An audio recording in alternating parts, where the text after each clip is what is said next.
ಮೋಸ ಮಾಡುವನಕ್ಕಿಂತಲೂ ಪ್ರಾಮಾಣಿಕವಾದ ಬಡವನೇ ಶ್ರೇಷ್ಠ. ಅವನಿಗೆ ಕೇಡುಗಳಲ್ಲಿಯೂ ಸಂಕಷ್ಟಗಳಲ್ಲಿಯೂ ಮೇಲೆ ಆಗೋದು ಖಚಿತ. ಆದರೆ ಸ್ವಲ್ಪ ತಡವಾಗಬಹುದು, ಆದರೆ ಅದರಿಂದ ಬರ್ತಕ್ಕಂಥ ಫಲಿತಾಂಶ ಅದ್ಭುತ, ಮಹಾ ಅದ್ಭುತ, ಮಹಾ ಅದ್ಭುತವಾಗಿರ್ತದೆ. ಹಾಗೆ ಒಂದು ಬಡ ಯುವಕನು ಸುಮಾರು ಸೆಕೆಂಡ್ ಇಯರ್ ಆಗಿ ಓದ್ತಾ ಇದ್ದ. ಆತನು ಸುಮಾರು ಈ ಫಸ್ಟ್ ಇಯರ್ ಸೆಕೆಂಡ್ ಇಯರ್ನಲ್ಲಿ ಓದ್ತಾ ಇರುವಾಗ ಅವರ ತಂದೆ ಕ್ರೈಸ್ತ ಮಿಷನರಿ ಸ್ಕೂಲ್ಗಳಲ್ಲಿ ಓದಿರುವುದರಿಂದ ಅವರ ತಂದೆಗೆ ಪ್ರಾಮಾಣಿಕತ್ವದ ಕುರಿತು, ಆ ಪ್ರಾಮಾಣಿಕತ್ವದ ಮೌಲ್ಯ, ಅದರಲ್ಲಿರ್ತಕ್ಕಂಥ ಆ ಸತ್ಯದಲ್ಲಿರ್ತಕ್ಕಂಥ ಆ ಸಾಮರ್ಥ್ಯ ಆತನಿಗೆ ಗೊತ್ತಿತ್ತು. ಎಲ್ಲ ಹೇಳಿದ್ರು ಅವರ ತಂದೆಗೆ ಅದು ಗೊತ್ತಿತ್ತು. ಗಂಭೀರವಾಗಿ ಅದು ಅದರಿಗೆ ಸ್ಪಷ್ಟವಾಗಿ ಗೊತ್ತಿತ್ತು. ಗಂಭೀರವಾಗಿ ಹೇಳ್ತಿರಲ್ವೇ, ಮನಪೂರ್ವಕದಿಂದ ಹೇಳ್ತಿರಲ್ವೇ. ಸೊ ಆದ ಕಾರಣ ನಾವು ಇವತ್ತು ಆ ಪ್ರಾಮಾಣಿಕತ್ವದ ಮೌಲ್ಯ ಏನಿದೆ ಎಂಬುದಾಗಿ ತಿಳಿಸ್ಕೊಡ್ತಾ ಇದ್ದಾನೆ. ನನ್ನ ಪ್ರಿಯ ಸಹೋದರೇ, ಎಷ್ಟು ಆಸಕ್ತಿಯಿಂದ ನೀವು ದೇವರ ವಾಕ್ಯವನ್ನು ಕೇಳ್ತಾ ಇದ್ದೀರಿ. ಅದರ ನಿಮಿತ್ತ ನಾವು ಜಾಗರೂಕರಾಗಿರೋಣ. ಈ ಯುವಕ ಎಲ್ಲ ಹೇಳ್ತಿರಲ್ವಯ್ಯ, ಈ ಯುವಕ ಈತನಿಗೆ ಅವರ ತಂದೆ ತಾಯಿ, ಅದಕ್ಕೆ ಆತ್ಮೀಯರಾದ ನಮ್ಮೆಲ್ಲರಿಗೆ ಮತ್ತು ಬಡವರಿಗೆ ಇವತ್ತಿನ ಶುಭವಾರ್ತೆ ಏನಂದ್ರೆ, ಹಲ್ಲೆಲೂಯಾ, ಬೈಬಲ್ ಹೇಳ್ತಾ ಇದೆ, ನನ್ನ ಪ್ರಿಯ ಸಹೋದರೇ, ಬಡವರಿಗೆ ಶುಭವಾರ್ತೆ. ನಾನು ಒಂದು ಯುವಕನು ಕುರಿತು ನಾನು ಅಧ್ಯಯನ ಮಾಡ್ತಾ ಇದ್ದೆ, ಸ್ಟಡಿ ಮಾಡ್ತಾ ಇದ್ದೆ. ಆ ಯುವಕನು ಇಷ್ಟು ಪ್ರಾಮಾಣಿಕನು, ಆತನಿಗೆ ಆಹಾರದ ಕೊರತೆ, ಮನೆಯಲ್ಲಿ ತಿನ್ನಲಿಕ್ಕೆ ಕೂಳು ಕಷ್ಟವಾಗಿದೆ. ಈಗ ಸುಳ್ಳು ಮಾತಾಡದಿದ್ದರೆ ಅವನಿಗೆ ಹೊಟ್ಟೆಗೆ ಕೂಳು ಬೀಳುವುದಿಲ್ಲ, ಅವನು ಎಷ್ಟೋ ದಿನಗಳು ಒಣಗಬೇಕಾಗ್ತದೆ. ಆದರೂ ತನ್ನ ಪ್ರಾಮಾಣಿಕತ್ವವನ್ನು ಗಟ್ಟಿಯಾಗಿ ಅಂಟುಕೊಂಡು, ಆ ಪ್ರಾಮಾಣಿಕತ್ವದ ಪಾಲನೆಯ ನಿಮಿತ್ತ ಆತನು ಬಹು ಸಂಕಟವನ್ನು ಎದುರಿಸಿದ. ನೆನ್ಪಿಟ್ಕೊಳ್ರಿ, ಸಂಕಟ ಸೋಲಲ್ಲ, ಸಂಕಟ. ಆ ಪ್ರಾಮಾಣಿಕತ್ವದ ನಿಮಿತ್ತ ಬಹು ಸಂಕಟವನ್ನು ಎದುರಿಸಿದ.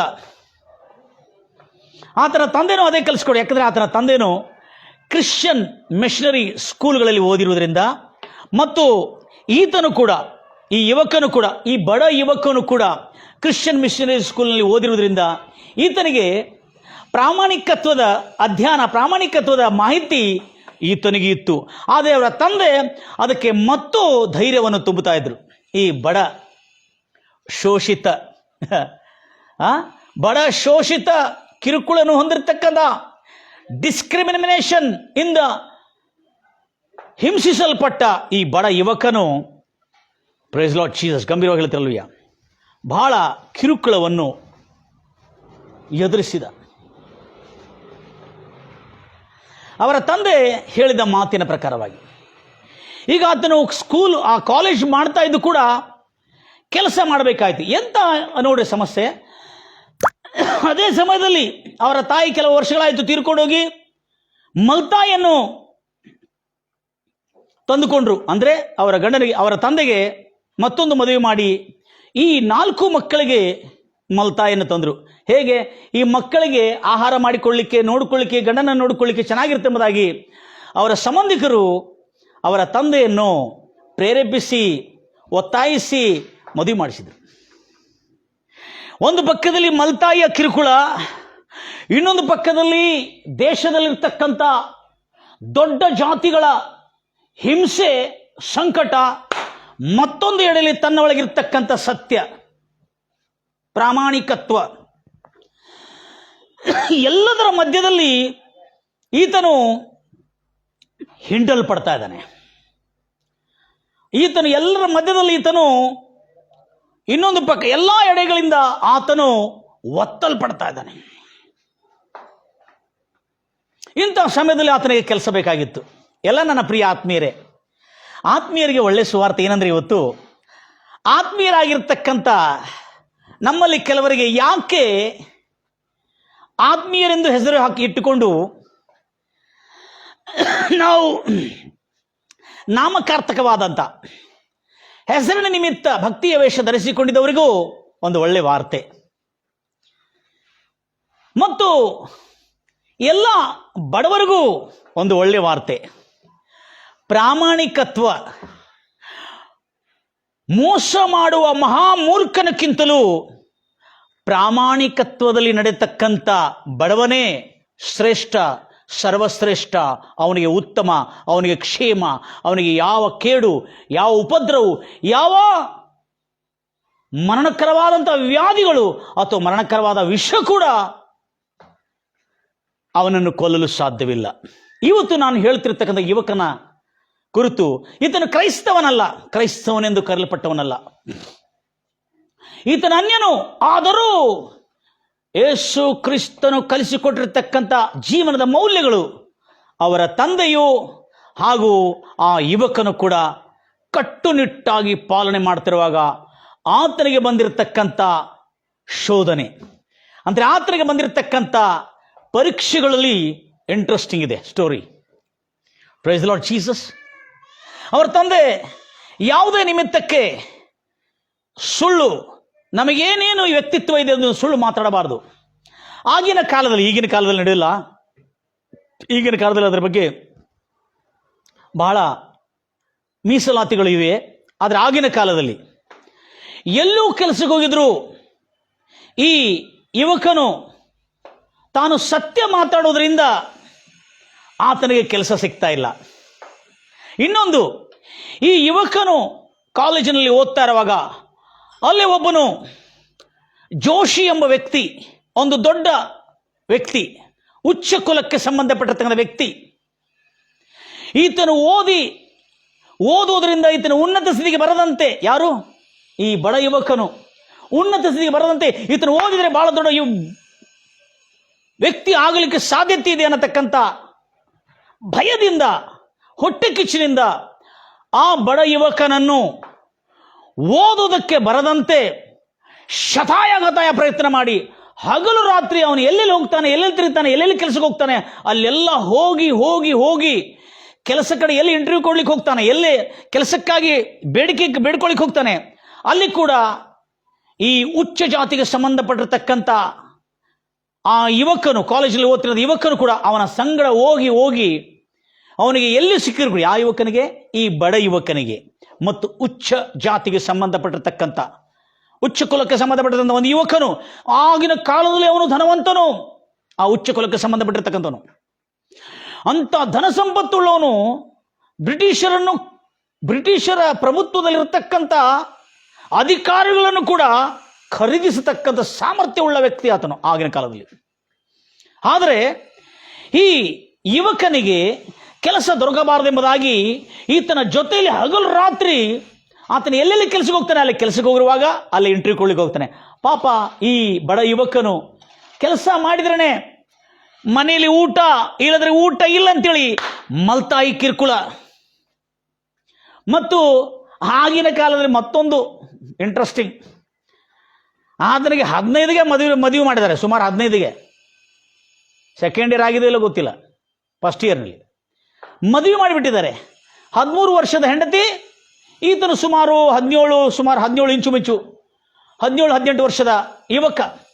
ಆವಾಗಲೇ ಮದುವೆ ಮಾಡಿದ್ದಾರೆ, ಹೆಂಡತಿಯನ್ನು ನೋಡ್ಕೋಬೇಕು. ಆದರೆ ಆ ಸಮಯದಲ್ಲಿ ಆ 13 ವರ್ಷದ ಬಡ ಅನಕ್ಷರತಳು ಅಂದರೆ ಅವಿದ್ಯಾವಂತಳಾಗಿರುವ ಆ ಬಡ ಹೆಂಡತಿಯೇ, ಪ್ರೈಸ್ ಲಾರ್ಡ್ ಜೀಸಸ್, ಈ ಬಡ ಯುವಕನಿಗೆ ಬೆಂಬಲವಾಗಿ ನಿಂತಳವಳು. ಅಂಥ ಸಂಕಷ್ಟದಲ್ಲಿ ಕೂಡ ಬೆಂಬಲವಾಗಿ ನಿಂತಳವಳು. ಗಂಭೀರವಾಗಿ ಹೇಳ್ತಿರಲ್ವಯ್ಯ, ಅಂತ ಇದರಲ್ಲಿ ಕೂಡ ಅವಳು ಬೆಂಬಲವಾಗಿ ನಿಂತಳವಳು.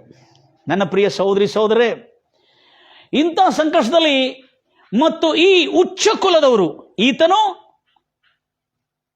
ಸಮಾಜದಲ್ಲಿ ಆ ಕಾಲದಲ್ಲಿ ಶೋಷಿತ, ಒಂದು ಕಡಿಮೆ ಜಾತಿಗೆ ಸಂಬಂಧಪಟ್ಟಿರ್ತಕ್ಕಂಥ ವ್ಯಕ್ತಿ, ಈ ಬಾಲಕನು, ಈ ಯುವಕನು.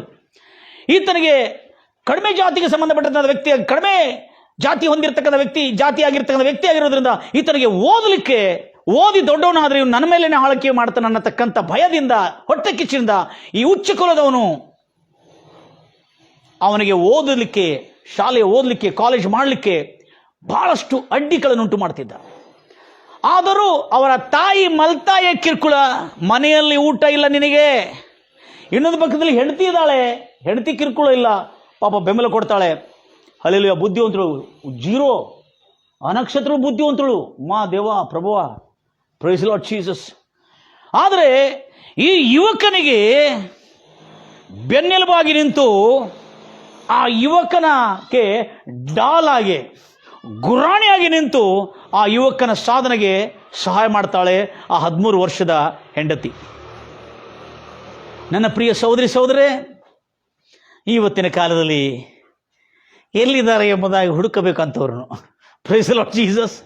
ಹಲ್ಲೆಲೂಯಾ. ಗಂಭೀರವಾಗಿ ಹೇಳ್ತೀರಲ್ಲ, ಹಲ್ಲೆಲೂಯಾ. ಚಿಕ್ಕ ಚಿಕ್ಕ ವಿಷಯದಲ್ಲಿ ಮನೆ ಹಾಳು ಮಾಡ್ಕೊಂಡು ಹೋಗ್ತಾ ಇರ್ತಾರೆ. ಆದರೆ ಅವಳು ತನ್ನ ಕುಟುಂಬವನ್ನು ಕಾಪಾಡಿಕೊಳ್ತಾ ಇದ್ದಾಳೆ. ಮಲತಾಯಿ ಅಂದರೆ ಅವಳು ತನ್ನ ಗಂಡನ ತಾಯಿಯಿಂದಲೂ ಕಿರುಕುಳ, ಅಷ್ಟೇ ಅಲ್ಲದೆ ತಮ್ಮ ಸ್ವಂತ ಜಾತಿ ಜನಾಂಗದಿಂದಲೂ ಹಿಂಸೆ, ಅವಮಾನ, ಇವೆಲ್ಲದರಲ್ಲಿ ಆ ಯುವಕನು ಕೆಲಸಕ್ಕೆ ಹೋಗ್ತಾ ಇದ್ರೆ ಆ ಕೆಲಸಕ್ಕೆ ಅವನ ಸತ್ಯವೇ, ಅವನ ನಾಲಿಗೆಯಿಂದ ಬರ್ತಕ್ಕಂಥ ಸತ್ಯ ನುಡಿಯೇ ಅವನಿಗೆ ಕೆಲಸ ಸಿಗದಂಥ ಸಂಕಟವನ್ನು ಎದುರಿಸುವಂಥ ಸನ್ನಿವೇಶ ಬಂದಿತ್ತು. ಗಂಭೀರವಾಗಿ ಹೇಳ್ತಿರಲ್ವಯ್ಯ. ಅದೇ ಅಲ್ಲದೆ ಈ ಉಚ್ಚ ಕುಲದವನು, ಅವನು ಬೆಳಗ್ಗೆ ಎದ್ದು ಇವನು ಎಲ್ಲೆಲ್ಲಿ ಹೋಗ್ತಾನೆ, ಈ ಬಡ ಮಗನು, ಈ ಬಡ ಯುವಕನು ಎಲ್ಲೆಲ್ಲಿ ಕೆಲಸಕ್ಕೆ ಹೋಗ್ತಾನಲ್ಲ, ಅಲ್ಲೆಲ್ಲ ಹೋಗಿ ಅವನಿಗೆ ಕಿರುಕುಳ ನೀಡ್ತಾ ಇರ್ತಾನೆ. ಎಲ್ಲೆಲ್ಲಿ ಶ್ರೀಮಂತರ ಕಡೆ, ಎಲ್ಲೆಲ್ಲಿ ಅಧಿಕಾರಿಗಳಿಗೆ, ಒಡೆಯರ ಹತ್ರ ಹೋಗಿ ತನ್ನ ಕೆಲಸ ಕೇಳ್ತಾನೆ. ಸರ್ ನನಗೆ ಕಸ ಗುಡಿಸೋ ಕೆಲಸ ಇದ್ರು ಕೊಡ್ರಿ ಸರ್, ನಾನು ಮಾಡ್ತೀನಿ ಅಂತ ಹೇಳಿದ್ರೆ, ಆವಾಗ ಇವನು ಚಿಕ್ಕ ಜಾತಿಯವನು ಅಂತ ಹೇಳಿ ಆ ಉಚ್ಚ ಕುಲದ ಅದೇ ಯುವಕನು, ಆತನ ಕ್ಲಾಸ್ಮೇಟ್ ಯುವಕನು ಎಲ್ಲೆಲ್ಲಿ ಕೆಲಸ ಕೇಳಲಿಕ್ಕೆ ಹೋಗ್ತಾನೆ ಅಲ್ಲೆಲ್ಲ ಕಿರುಕುಳ, ಅಲ್ಲಿ ಅಡ್ಡಿನೇ ಮಾಡ್ತಾ ಇರ್ತಾನೆ. ಜಾಗ್ರತೆ ಕೇಳ್ಕೊಳ್ತೀರಿ, ಅಲ್ಲಿ ಅಡ್ಡಿನೇ ಮಾಡ್ತಾ ಇರ್ತಾನೆ. Praise the Lord Jesus. ಆದರೆ ಇವನು ಸುಳ್ಳು ಮಾತಾಡೋದಿಲ್ಲ, ಯಾರು ಬಡ ಯುವಕನು ಸುಳ್ಳು ಮಾತಾಡೋದಿಲ್ಲ.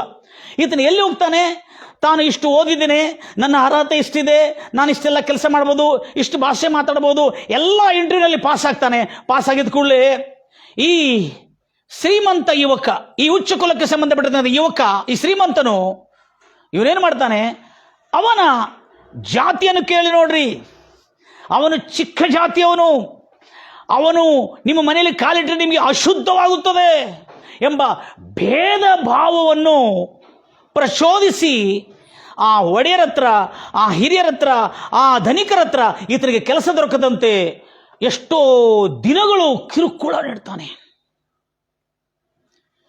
ಈತನ ಕೆಲಸ ಇಲ್ಲ, ಆದರೆ ಈ ಕೆಲಸ ಇಲ್ಲದ ಮನುಷ್ಯನ ಕೆಲಸ, ಧನವಂತನಿಗೆ, ಈ ಮನುಷ್ಯನಿಗೆ, ಯಾರಿಗೆ, ಈ ಬಡವನೇ ಆದ ಯುವಕನಿಗೆ ಕೆಲಸ ಸಿಗಬಾರ್ದಂಬುದಾಗಿ ಬೆಳಗ್ಗಿಂದ ಸಂಜೆ ಮಟ್ಟ ಅವನು ಕೆಲಸದಲ್ಲಿದ್ದಾನೆ.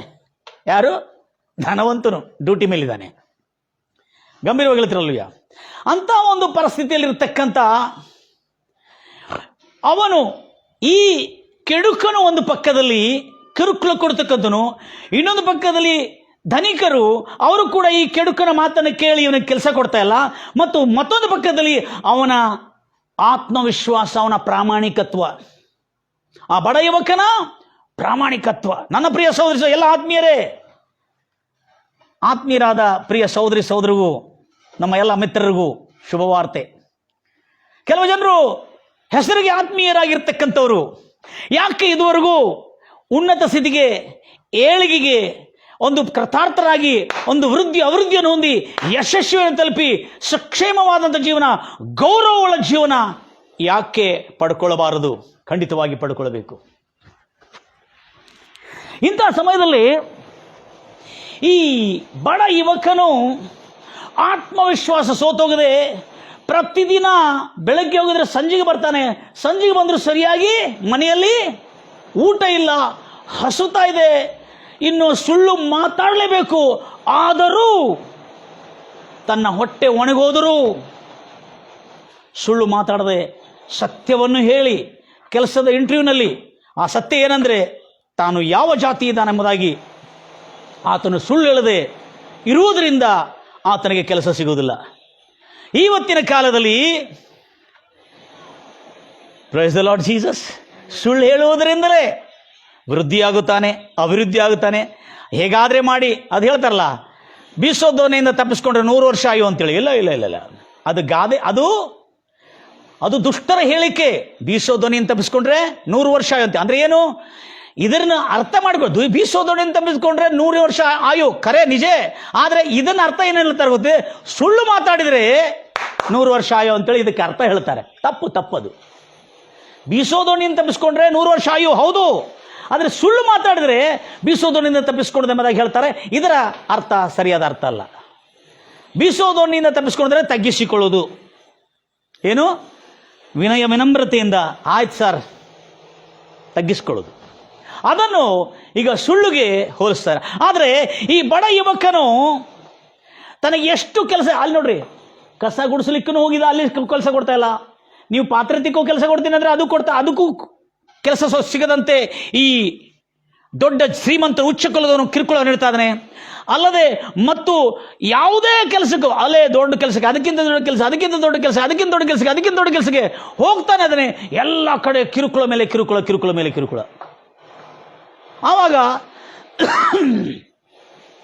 ವಕೀಲರ ಹತ್ರ, ಒಂದು ಖ್ಯಾತ ವಕೀಲರ ಹತ್ರ ಕೆಲಸಕ್ಕಾಗಿ ಈತನು ಹೋಗಿರುವಾಗ ಆ ಖ್ಯಾತ ವಕೀಲರಿಗೆ ಈ ವ್ಯಕ್ತಿ ತಾನು ಯಾವ ಜಾತಿಗೆ ಸಂಬಂಧಪಟ್ಟವನೆಂಬುದಾಗಿ ಎಲ್ಲ ಹೇಳ್ತಾ ಬಂದು ಆತನ ಅರ್ಹತೆ, ಯೋಗ್ಯತೆ, ನಾನು ಸೆಕೆಂಡ್ ಇಯರ್ ಓದಿದ್ದೀನಿ ಸರ್, ನಾನು ಇಷ್ಟು ಮಾಡಿದ್ದೇನೆ, ಇಷ್ಟು ಓದ್ತೇನೆ, ಇಷ್ಟು ಬರಿತೇನೆ ಎಲ್ಲ ಹೇಳ್ಕೊಂಡು ಎಲ್ಲ ಪಾಸ್ ಆಗ್ತಾನೆ. ಆದರೆ ನಿನ್ನ ಜಾತಿ ಏನೊಂದು ಕೇಳಿರುವಾಗ ತಾನು ಪ್ರಾಮಾಣಿಕವಾಗಿ ನಾನು ಚಿಕ್ಕ ಜಾತಿಯವನು ರೀ ಎಂಬುದಾಗಿ ಹೇಳ್ತಾನೆ.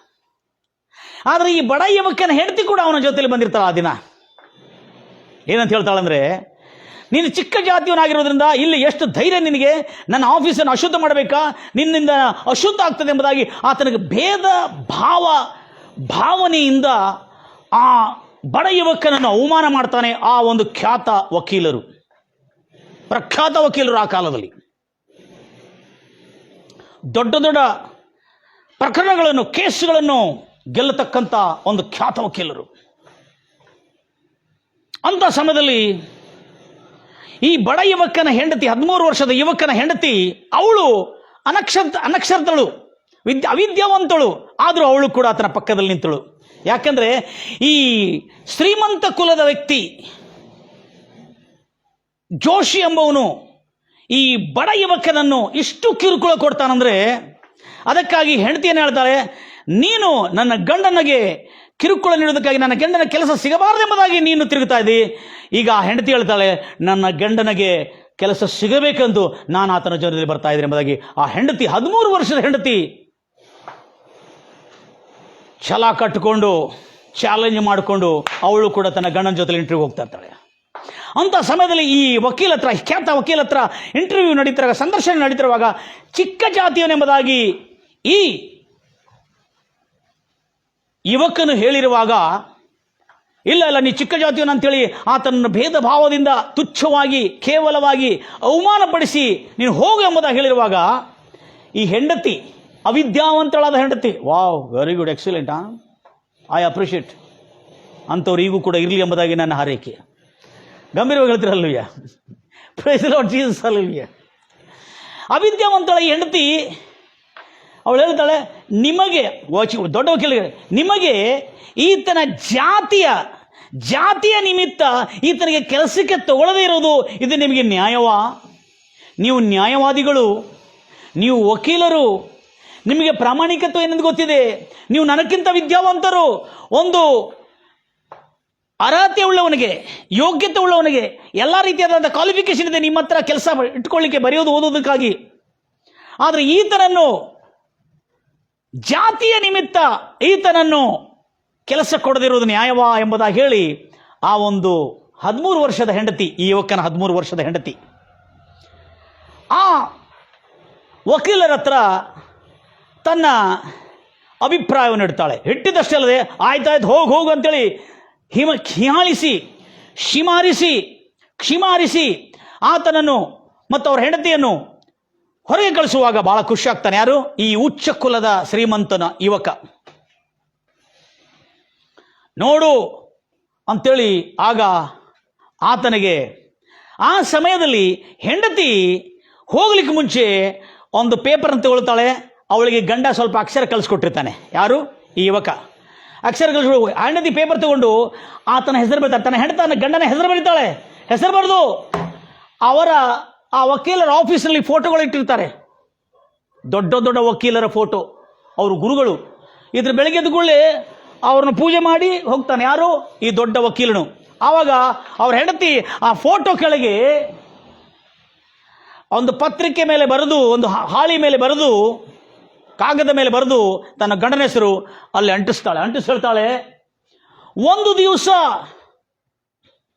ನಿಮ್ಮ ಎಲ್ಲರ ಆಫೀಸಿನಲ್ಲಿ, ವಕೀಲರೇ ನಿಮ್ಮ ಆಫೀಸ್ನಲ್ಲಿ ನನ್ನ ಗಂಡನ ಫೋಟೋ ಹಚ್ಚಿ ಆರಾಧನೆ ಮಾಡುವ ದಿನ ಬರುತ್ತದೆ ನೋಡಿ ಎಂಬುದಾಗಿ ಆ ಬಡ ಅನಕ್ಷರತಲಾದ ಆ ಯುವಕನ 13 ವರ್ಷದ ಹೆಂಡತಿ ಸವಾಲಾಗ್ತಾಳೆ.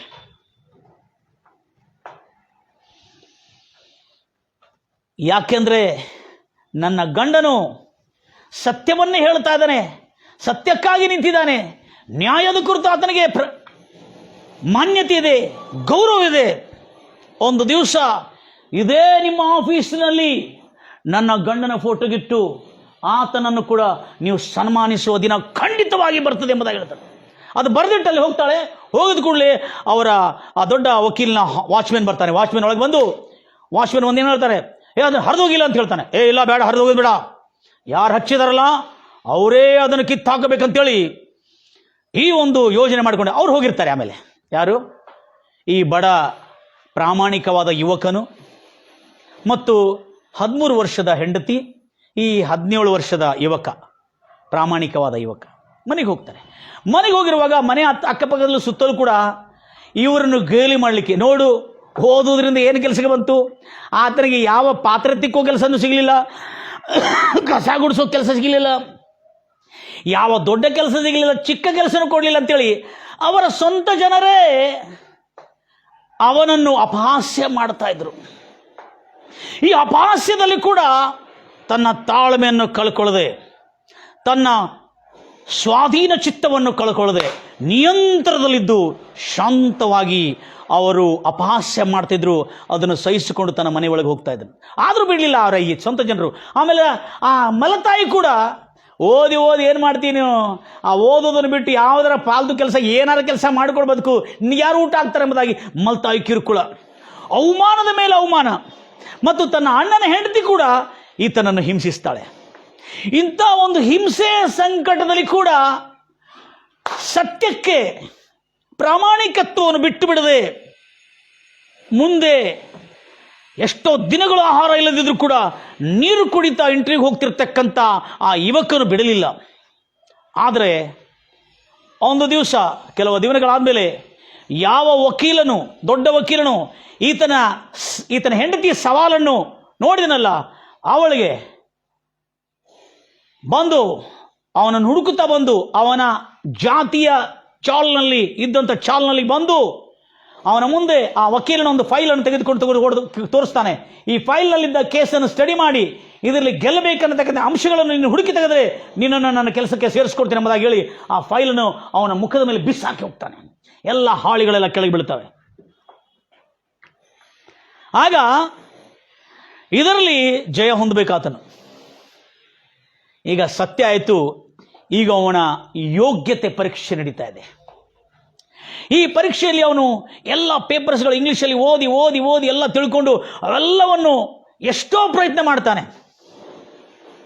ಎಷ್ಟೋ ಪ್ರಯತ್ನ ಮಾಡಿದ್ರು ಕೂಡ ಆತನಿಗೆ ಆ ಪೇಪರ್ನಲ್ಲಿ, ಆ ಒಂದು ಕೇಸ್ನಲ್ಲಿ, ಯಾವ ಪ್ರಕರಣದ ಫೈಲನ್ನು ಕೊಟ್ಟಿರ್ತಾನಲ್ಲ ಆ ಪ್ರಕರಣದ ಫೈಲ್ನಲ್ಲಿ ಇರ್ತಕ್ಕಂಥ ಕೇಸ್ಗಳು ಎಷ್ಟು ಮಾತ್ರಕ್ಕೂ ಅದರಲ್ಲಿ ಮುಖ್ಯ ಅಂಶಗಳನ್ನು, ಅದರಲ್ಲಿ ಜಯಗಳು ದೊರಕತಕ್ಕಂಥ ಅಂಶಗಳನ್ನು ಆತನ ಕಂಡುಹಿಡ್ಕೊಳ್ಳಿಕ್ಕಾಗಲ್ಲ.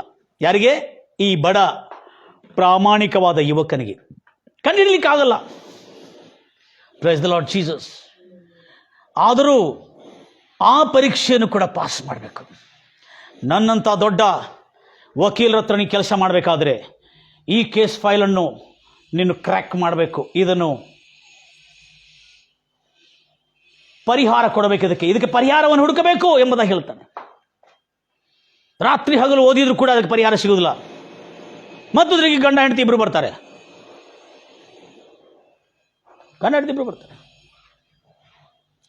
ಬಂದಿದ್ದ ಕೂಡಲೇ ಈ ಕೇಸ್ ಸ್ಟಡಿ ಮಾಡಿದ ಮೇಲೆ ಆತನಿಗೆ ಹೇಳ್ತಾನೆ, ಆ ದೊಡ್ಡ ವಕೀಲರಿಗೆ, ಅಯ್ಯ, ನಾನಾದರೆ 12ನೇ ತರಗತಿ ಓದತಕ್ಕಂಥವನು, ನಾನು ಸೆಕೆಂಡ್ ಇಯರ್ ಫಸ್ಟ್ ಇಯರ್ ಮಾಡ್ತಕ್ಕಂಥವನು, ನನಗೆ ಈ ಒಂದು ಕೇಸುಗಳ ವಿಷಯದಲ್ಲಿ ಮಾಹಿತಿ ಇಲ್ಲ. ನಾನು ಎಷ್ಟೋ ಪ್ರಯತ್ನ ಮಾಡಿದೆ, ಆದರೆ ನೀವು ಮೇಧಾವಿಗಳು, ನೀವು ಇದರಲ್ಲಿ ಓದಿ ಬರೆದು ಪ್ರಾವೀಣ್ಯವನ್ನು ಪರಿಪಕ್ವತ್ವವನ್ನು ಹೊಂದಿ ನೀವು ಇಂಥ ದೊಡ್ಡ ಸ್ಥಿತಿಗೆ ಬಂದಿರೋದ್ರಿಂದ ಆ ಕೇಸ್ ಪೇಪರ್ನಲ್ಲಿ ಇರುವುದು ನಿಮಗೆಲ್ಲ ಗೊತ್ತಿದೆ, ಅದರಲ್ಲಿರ್ತಕ್ಕಂಥ ಅಂಶಗಳು ಗೊತ್ತಿದೆ, ಅದರಲ್ಲಿರ್ತಕ್ಕಂಥ ಜಯ ಎಲ್ಲಿ ದೊರಕುತ್ತದೆ ಅಂತ ಗೊತ್ತಿರುವುದರಿಂದಲೇ ನೀವು ಪೇಪರ್ ಹಾಳಿ, ಅಷ್ಟು ಮೌಲ್ಯವಾದ ಪೇಪರ್ ಹಾಳಿಯನ್ನು ನೀವು ಫೈಲನ್ನು ಹಾರಿಸಿ ಹೋಗಿದ್ರಲ್ಲ. ಅದರ ಅರ್ಥ ಏನಾಯ್ತು ಅಂದರೆ, ಇದ್ರ ಒಳಗಿರುವುದೆಲ್ಲ ಹಿರಿಯ ವಕೀಲಾದ ನಿಮಗೇ ಗೊತ್ತಿದೆ, ನನಗೆ ಅದರ ಬಗೆತು ಮಾಹಿತಿ ಇಲ್ಲ. ಅಯ್ಯನವರೇ, ನೀವು ಕೆಲಸ ಕೊಟ್ಟರೆ ನಿಮ್ಮ ಕೈ ಕೆಳಗಿದ್ದುಕೊಂಡು ನಾನು ಕಲಿತುಕೊಂಡು ಒಂದು ದೊಡ್ಡ ಬ್ಯಾರಿಸ್ಟರ್ ಆಗೋದು ಮಾತ್ರ ಖಚಿತ, ನನಗೆ ಕೆಲಸ ಕೊಡ್ರಿ ಎಂಬುದಾಗಿ ಹೇಳಿರುವಾಗ ಆತನು ಇದನ್ನು ಕೇಳಿದ ಕೂಡಲೇ ಸಂತೋಷವಾಯಿತು. ಯಾಕಂದರೆ ಈತನಿಗೆ ಕಲಿಯುವ ದಾಹ ಇದೆ. ಈತನಿಗೆ ಹೊಟ್ಟೆ ಹಸುವಾಗಿ ಮಾತ್ರ ಬಂದಿಲ್ಲ ಈತನು ನಾನು ಜ್ಞಾನವನ್ನು ಅರ್ಜಿತ ಮಾಡಬೇಕು, ನಾನು ನ್ಯಾಯವನ್ನು ತಿಳಿದುಕೊಳ್ಬೇಕು, ನಮ್ಮ ಜನಾಂಗಕ್ಕೆ ನ್ಯಾಯವನ್ನು ಕೊಡಬೇಕನ್ನತಕ್ಕಂಥ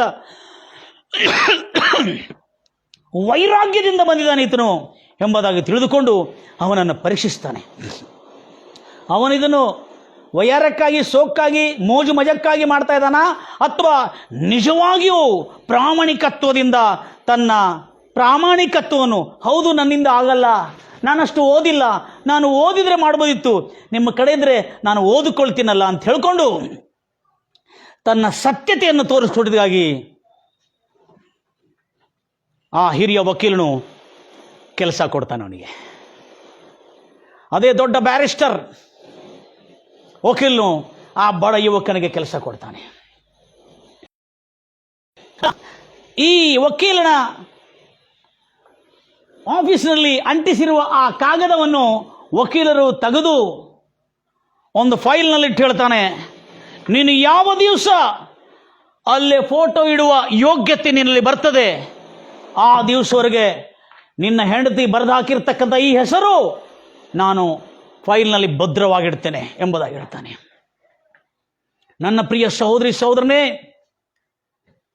ಈ ಯುವಕನು ತನ್ನ ಪ್ರಾಮಾಣಿಕತ್ವದಲ್ಲಿ ನಂಬಿಕಸ್ಥನಾಗಿ ನಿಂತುಕೊಂಡು ಆ ಹಿರಿಯ ವಕೀಲರಿಗೆ, ಆ ಖ್ಯಾತ ವಕೀಲರ ಅಡಿಯಲ್ಲಿದ್ದುಕೊಂಡು ಸೇವೆ ಸಲ್ಲಿಸುತ್ತಾನೆ. ಅದೇ ಸಮಯದಲ್ಲಿ ಆತನು ಕಾಲೇಜಿಗೂ ಹೋಗಬೇಕು, ಕಾಲೇಜಿನಲ್ಲಿ ಫೀ ತುಂಬಬೇಕು. ಅಂಥ ಸಮಯದಲ್ಲಿ ಫೀ ತುಂಬಲು ಆಗಲಿರುವುದರಿಂದ ಆತನನ್ನು ಎಕ್ಸಾಮಿಗೆ ಕೂತ್ಕೊಳ್ಳುವ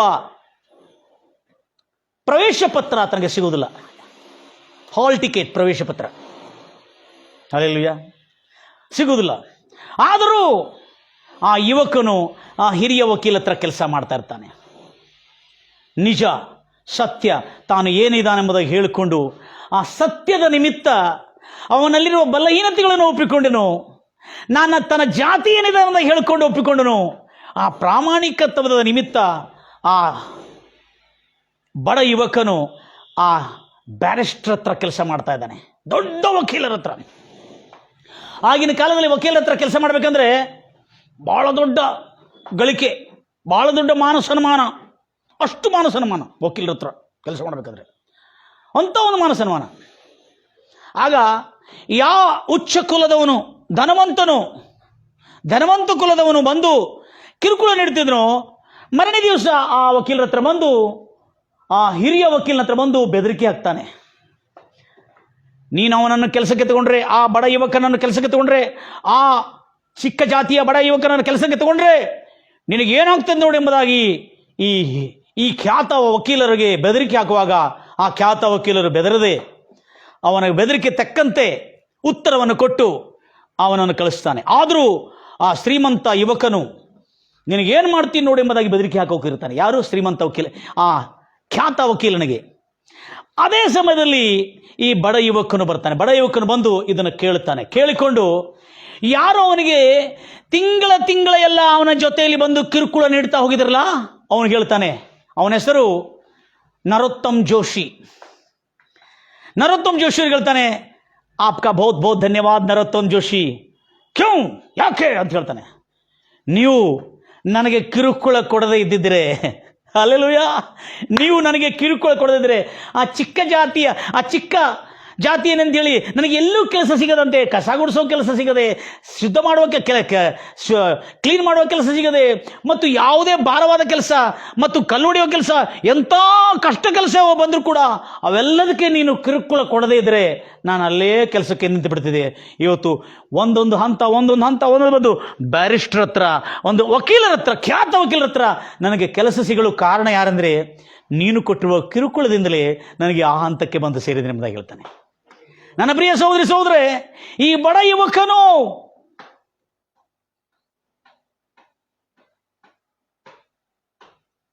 ಪ್ರೈಸ್ ದ ಲಾರ್ಡ್ ಜೀಸಸ್, ಈ ಬಡ ಯುವಕನು ಮತ್ತು ಬೇರೆ ಯಾರು ಅಲ್ಲ, ಡಾಕ್ಟರ್ ಭೀಮ್ರಾವ್ ಅಂಬೇಡ್ಕರ್ ಅವರು. Price the Lord Jesus. ಇವತ್ತು ಎಲ್ಲ ವಕೀಲರ ಆಫೀಸ್ಗಳಲ್ಲಿ, ಬಾರ್ ಅಸೋಸಿಯೇಷನ್ನಲ್ಲಿ ಮತ್ತು ಅವರ ಮನೆಗಳಲ್ಲಿ ಈತನ ಫೋಟೋನ ಇಟ್ಕೊಂಡು ಈತನನ್ನು ಸ್ಮರಿಸುತ್ತಾರೆ, ಈತನನ್ನು ಸನ್ಮಾನಿಸುತ್ತಾರೆ. ಯಾಕೆ ಅಂದರೆ ಸತ್ಯ, ನ್ಯಾಯ, ಪ್ರಾಮಾಣಿಕತ್ವ, ಬಡ ದೀನ ದಲಿತ ಶೋಷಿತರಿಗೆ ನ್ಯಾಯವನ್ನು ಕೊಡಿಸಲಿಕ್ಕೆ ಒಂದು ರಕ್ಷಕನು, ಒಂದು ಪಾಲಕನು, ಒಂದು ಉದ್ಧಾರಕನಾಗಿ ಕಾರ್ಯವನ್ನು ಸಲ್ಲಿಸಿರುವ ಡಾಕ್ಟರ್ ಭೀಮ್ರಾವ್ ಅಂಬೇಡ್ಕರೇ ಆ ಒಂದು ಯುವಕನಾಗಿದ್ದಾನೆ. Praise the Lord Jesus. ಇನ್ನೂ ಬಹಳಷ್ಟು ಸಾಧನೆಗಳು ಆತನ ಮಾಡಿದ್ದಾನೆ. ನನ್ನ ಪ್ರಿಯ ಸಹೋದರೇ, ಒಂದು ಕ್ರೈಸ್ತವನಲ್ಲದವನು ಮಿಷನರಿ ಸ್ಕೂಲ್ಗಳಲ್ಲಿ ಓದಿ, ಅವರ ತಂದೆ ಕೂಡ ಮಿಷನರಿ ಕ್ರಿಶ್ಚಿಯನ್ ಸ್ಕೂಲ್ಗಳಲ್ಲಿ ಓದಿ ಪ್ರಾಮಾಣಿಕತ್ವದ ಮೌಲ್ಯವನ್ನು, ನೈತಿಕತ್ವದ ಮೌಲ್ಯಗಳನ್ನು ತಿಳಿದುಕೊಂಡು ಅದನ್ನು ಪಾಲನೆ ಮಾಡಿ ಇಂಥ ದೊಡ್ಡ ಹಂತಕ್ಕೆ ಹೋಗಿರುವುದು ಆತನ ಕ್ರೈಸ್ತವನಲ್ಲದಿದ್ರು. ಈ ಬೈಬಲ್ ಗೊತ್ತಿದ್ರು ಕೂಡ ಈ ಬೈಬಲ್ನಲ್ಲಿರುವ ತಾತ್ಪರ್ಯಗಳನ್ನು ತನ್ನ ಜೀವನದಲ್ಲಿ ಅಳವಡಿಸಿಕೊಂಡು ನಡೆದು ಆತನು ಸಾಧಿಸಿದನೆಂದರೆ, ಬೈಬಲ್ ಇದ್ದುಕೊಂಡು ಬೈಬಲ್ ಉಳ್ಳವರಾಗಿರುವ ನಾವು, ಆತ್ಮೀಯರಾದ ನಾವು, ಜುಜುವಿಯಾದ ಚಿಲ್ಲರ ಕೆಲಸಗಳಿಗೆ ಸುಳ್ಳು ಮಾತಾಡಿ ಮೋಸ ಮಾಡಿ ಯಶಸ್ವಿಯನ್ನು ತಲುಪಬೇಕನ್ನತಕ್ಕಂಥ ಎಲ್ಲ ಮೂರ್ಖರಿಗೆ ಇವತ್ತು ಶುಭವಾರ್ತೆ ಏನಂದರೆ, ಮೂರ್ಖತನದಿಂದ ಹೊರಗೆ ಬಂದು ಪ್ರಾಮಾಣಿಕತ್ವ, ದೈವತ್ವ, ಪರಿಶುದ್ಧತೆ, ನೀತಿ, ನಿಯಮಗಳು, ಮೌಲ್ಯಗಳು, ಜೀವನದ ಮೌಲ್ಯಗಳು ಮತ್ತು ಸತ್ಯತ್ವವನ್ನು ಅನುಸರಿಸಿ ನಡೆಯುವುದರಿಂದ ಸಂಕಟವಾದರೂ, ಕಷ್ಟವಾದರೂ ಜಯ ತಪ್ಪೋದಿಲ್ಲ. ಜೀವನ ವೀಡು ದೇವನನ್ನೇ ಸಿಗನೋ, ಇಂದು ಸೆಲ್ವತ್ತು ವೀಡು ಕರ್ತರನ್ನೇ ಸಿಗನೋ. ಜೀವನ ವೀಡು ದೇವನನ್ನೇ ಸಿಗಣೋ, ಇಂದು ಸೆಲ್ವತ್ತು ವೀಡು ಕರ್ತರನ್ನೇ ಸಿಗನೋ. ಅಪ್ಪೋ ಸಾತಾನ ಓಡ ತರುತ್ತುವೆ, ಅವ ಸೈನ್ಯಗಳ ಅಡಿಯೋಡ ಅಗಟ್ರುವೆ. ಅಪ್ಪೋ ಸಾತಾನ ಓಡ ತರುತ್ತುವೆ, ಅವ ಸೈನ್ಯಗಳ ಅಡಿಯೋಡ ಅಗಟ್ರುವೆ. போராடு, தைரியமாய் போராடு, வெற்றி நிச்சயம், விடுதலை சத்தியம். வெற்றி நிச்சயம், விடுதலை சத்தியம். ಜೀವನ ವೀಡು ದೇವನನ್ನೇ ಸಿಗಣೋ, ಇಂದು ಸೆಲ್ವತ್ತು ವೀಡು ಕರ್ತರನ್ನೇ ಸಿಗನೋ. ಜೀವನ ವೀಡು ದೇವನನ್ನೇ ಸಿಗನೋ, ಇಂದು ಸೆಲ್ವತ್ತು ವೀಡು ಕರ್ತರನ್ನೇ ಸಿಗನೋ. ಅಪ್ಪೋ ಸಾತಾನ ಓಡ ತರುತ್ತುವೆ, ಅವ ಸೈನ್ಯಗಳ ಅಡಿಯೋಡ ಅಗಟ್ರುವೆ. ಅಪ್ಪೋ ಸಾತಾನ ಓಡ ತರುತ್ತುವೆ, ಅವ ಸೈನ್ಯಗಳ ಅಡಿಯೋಡ ಅಗಟ್ರುವೆ. போராடு, தைரியமாய் போராடு, வெற்றி நிச்சயம், விடுதலை சத்தியம். வெற்றி நிச்சயம், விடுதலை சத்தியம். ಜೀವನ ವೀಡು ದೇವನನ್ನೇ ಸಿಕ್ಕನೋ, ಇಂದು ಸೆಲ್ವತ್ತು ವೀಡು ಕರ್ತರನ್ನೇ ಸಿಕ್ಕನೋ. ಜೀವಕ್ಕಿಂತಲೂ ದೇವರ ಪ್ರೀತಿಸು, ಈ ಲೋಕದ ಐಶ್ವರ್ಯಕ್ಕಿಂತಲೂ ಕರ್ತನನ್ನು ನೆನೆಸಿಕೋ. ಆಗ ಸೈತಾನನನ್ನು ಓಡಿಸಿ ಗೆಲ್ಲುವೆ, ಅವನನ್ನು ಅಡಿಯಿಂದ ಕಿತ್ತು ಹಾಕುವೆ. ಜಯವು ನಿಶ್ಚಯ ಮತ್ತು ಜಯವು ಖಂಡಿತ ಅವನಿಗೆ ಸಿಗ್ತದೆ ಎಂಬುದಾಗಿ ಈ ಹಾಡಿನ ಅರ್ಥ. ನನ್ನ ಪ್ರಿಯ ಸಹೋದರಿ ಸಹೋದರೇ, ಜ್ಞಾನೋಕ್ತಿ ಬೈಬಲ್ನಲ್ಲಿ ಈ ಪ್ರಾಮಾಣಿಕತ್ವದ ಜಯ ಆಧಾರ ಎಲ್ಲಿಂದ? ಈ ಕ್ರೈಸ್ತ ಮಿಷನರಿಗಳು ತಮ್ಮ ಜೀವನದಲ್ಲಿ ಅಳವಡಿಸಿರುವುದರಿಂದ, ಅವರ ಕಡೆ ತರಬೇತಿ ಪಡ್ಕೊಂಡಿರ್ತಕ್ಕಂಥ, ಅವರ ಕಡೆ ಶಾಲೆ ಓದಿರ್ತಕ್ಕಂಥ ಕ್ರೈಸ್ತರು ಇದನ್ನು ಸ್ವಲ್ಪ ಮುಚ್ಚಿಟ್ಟಿದ್ದಾರೆ.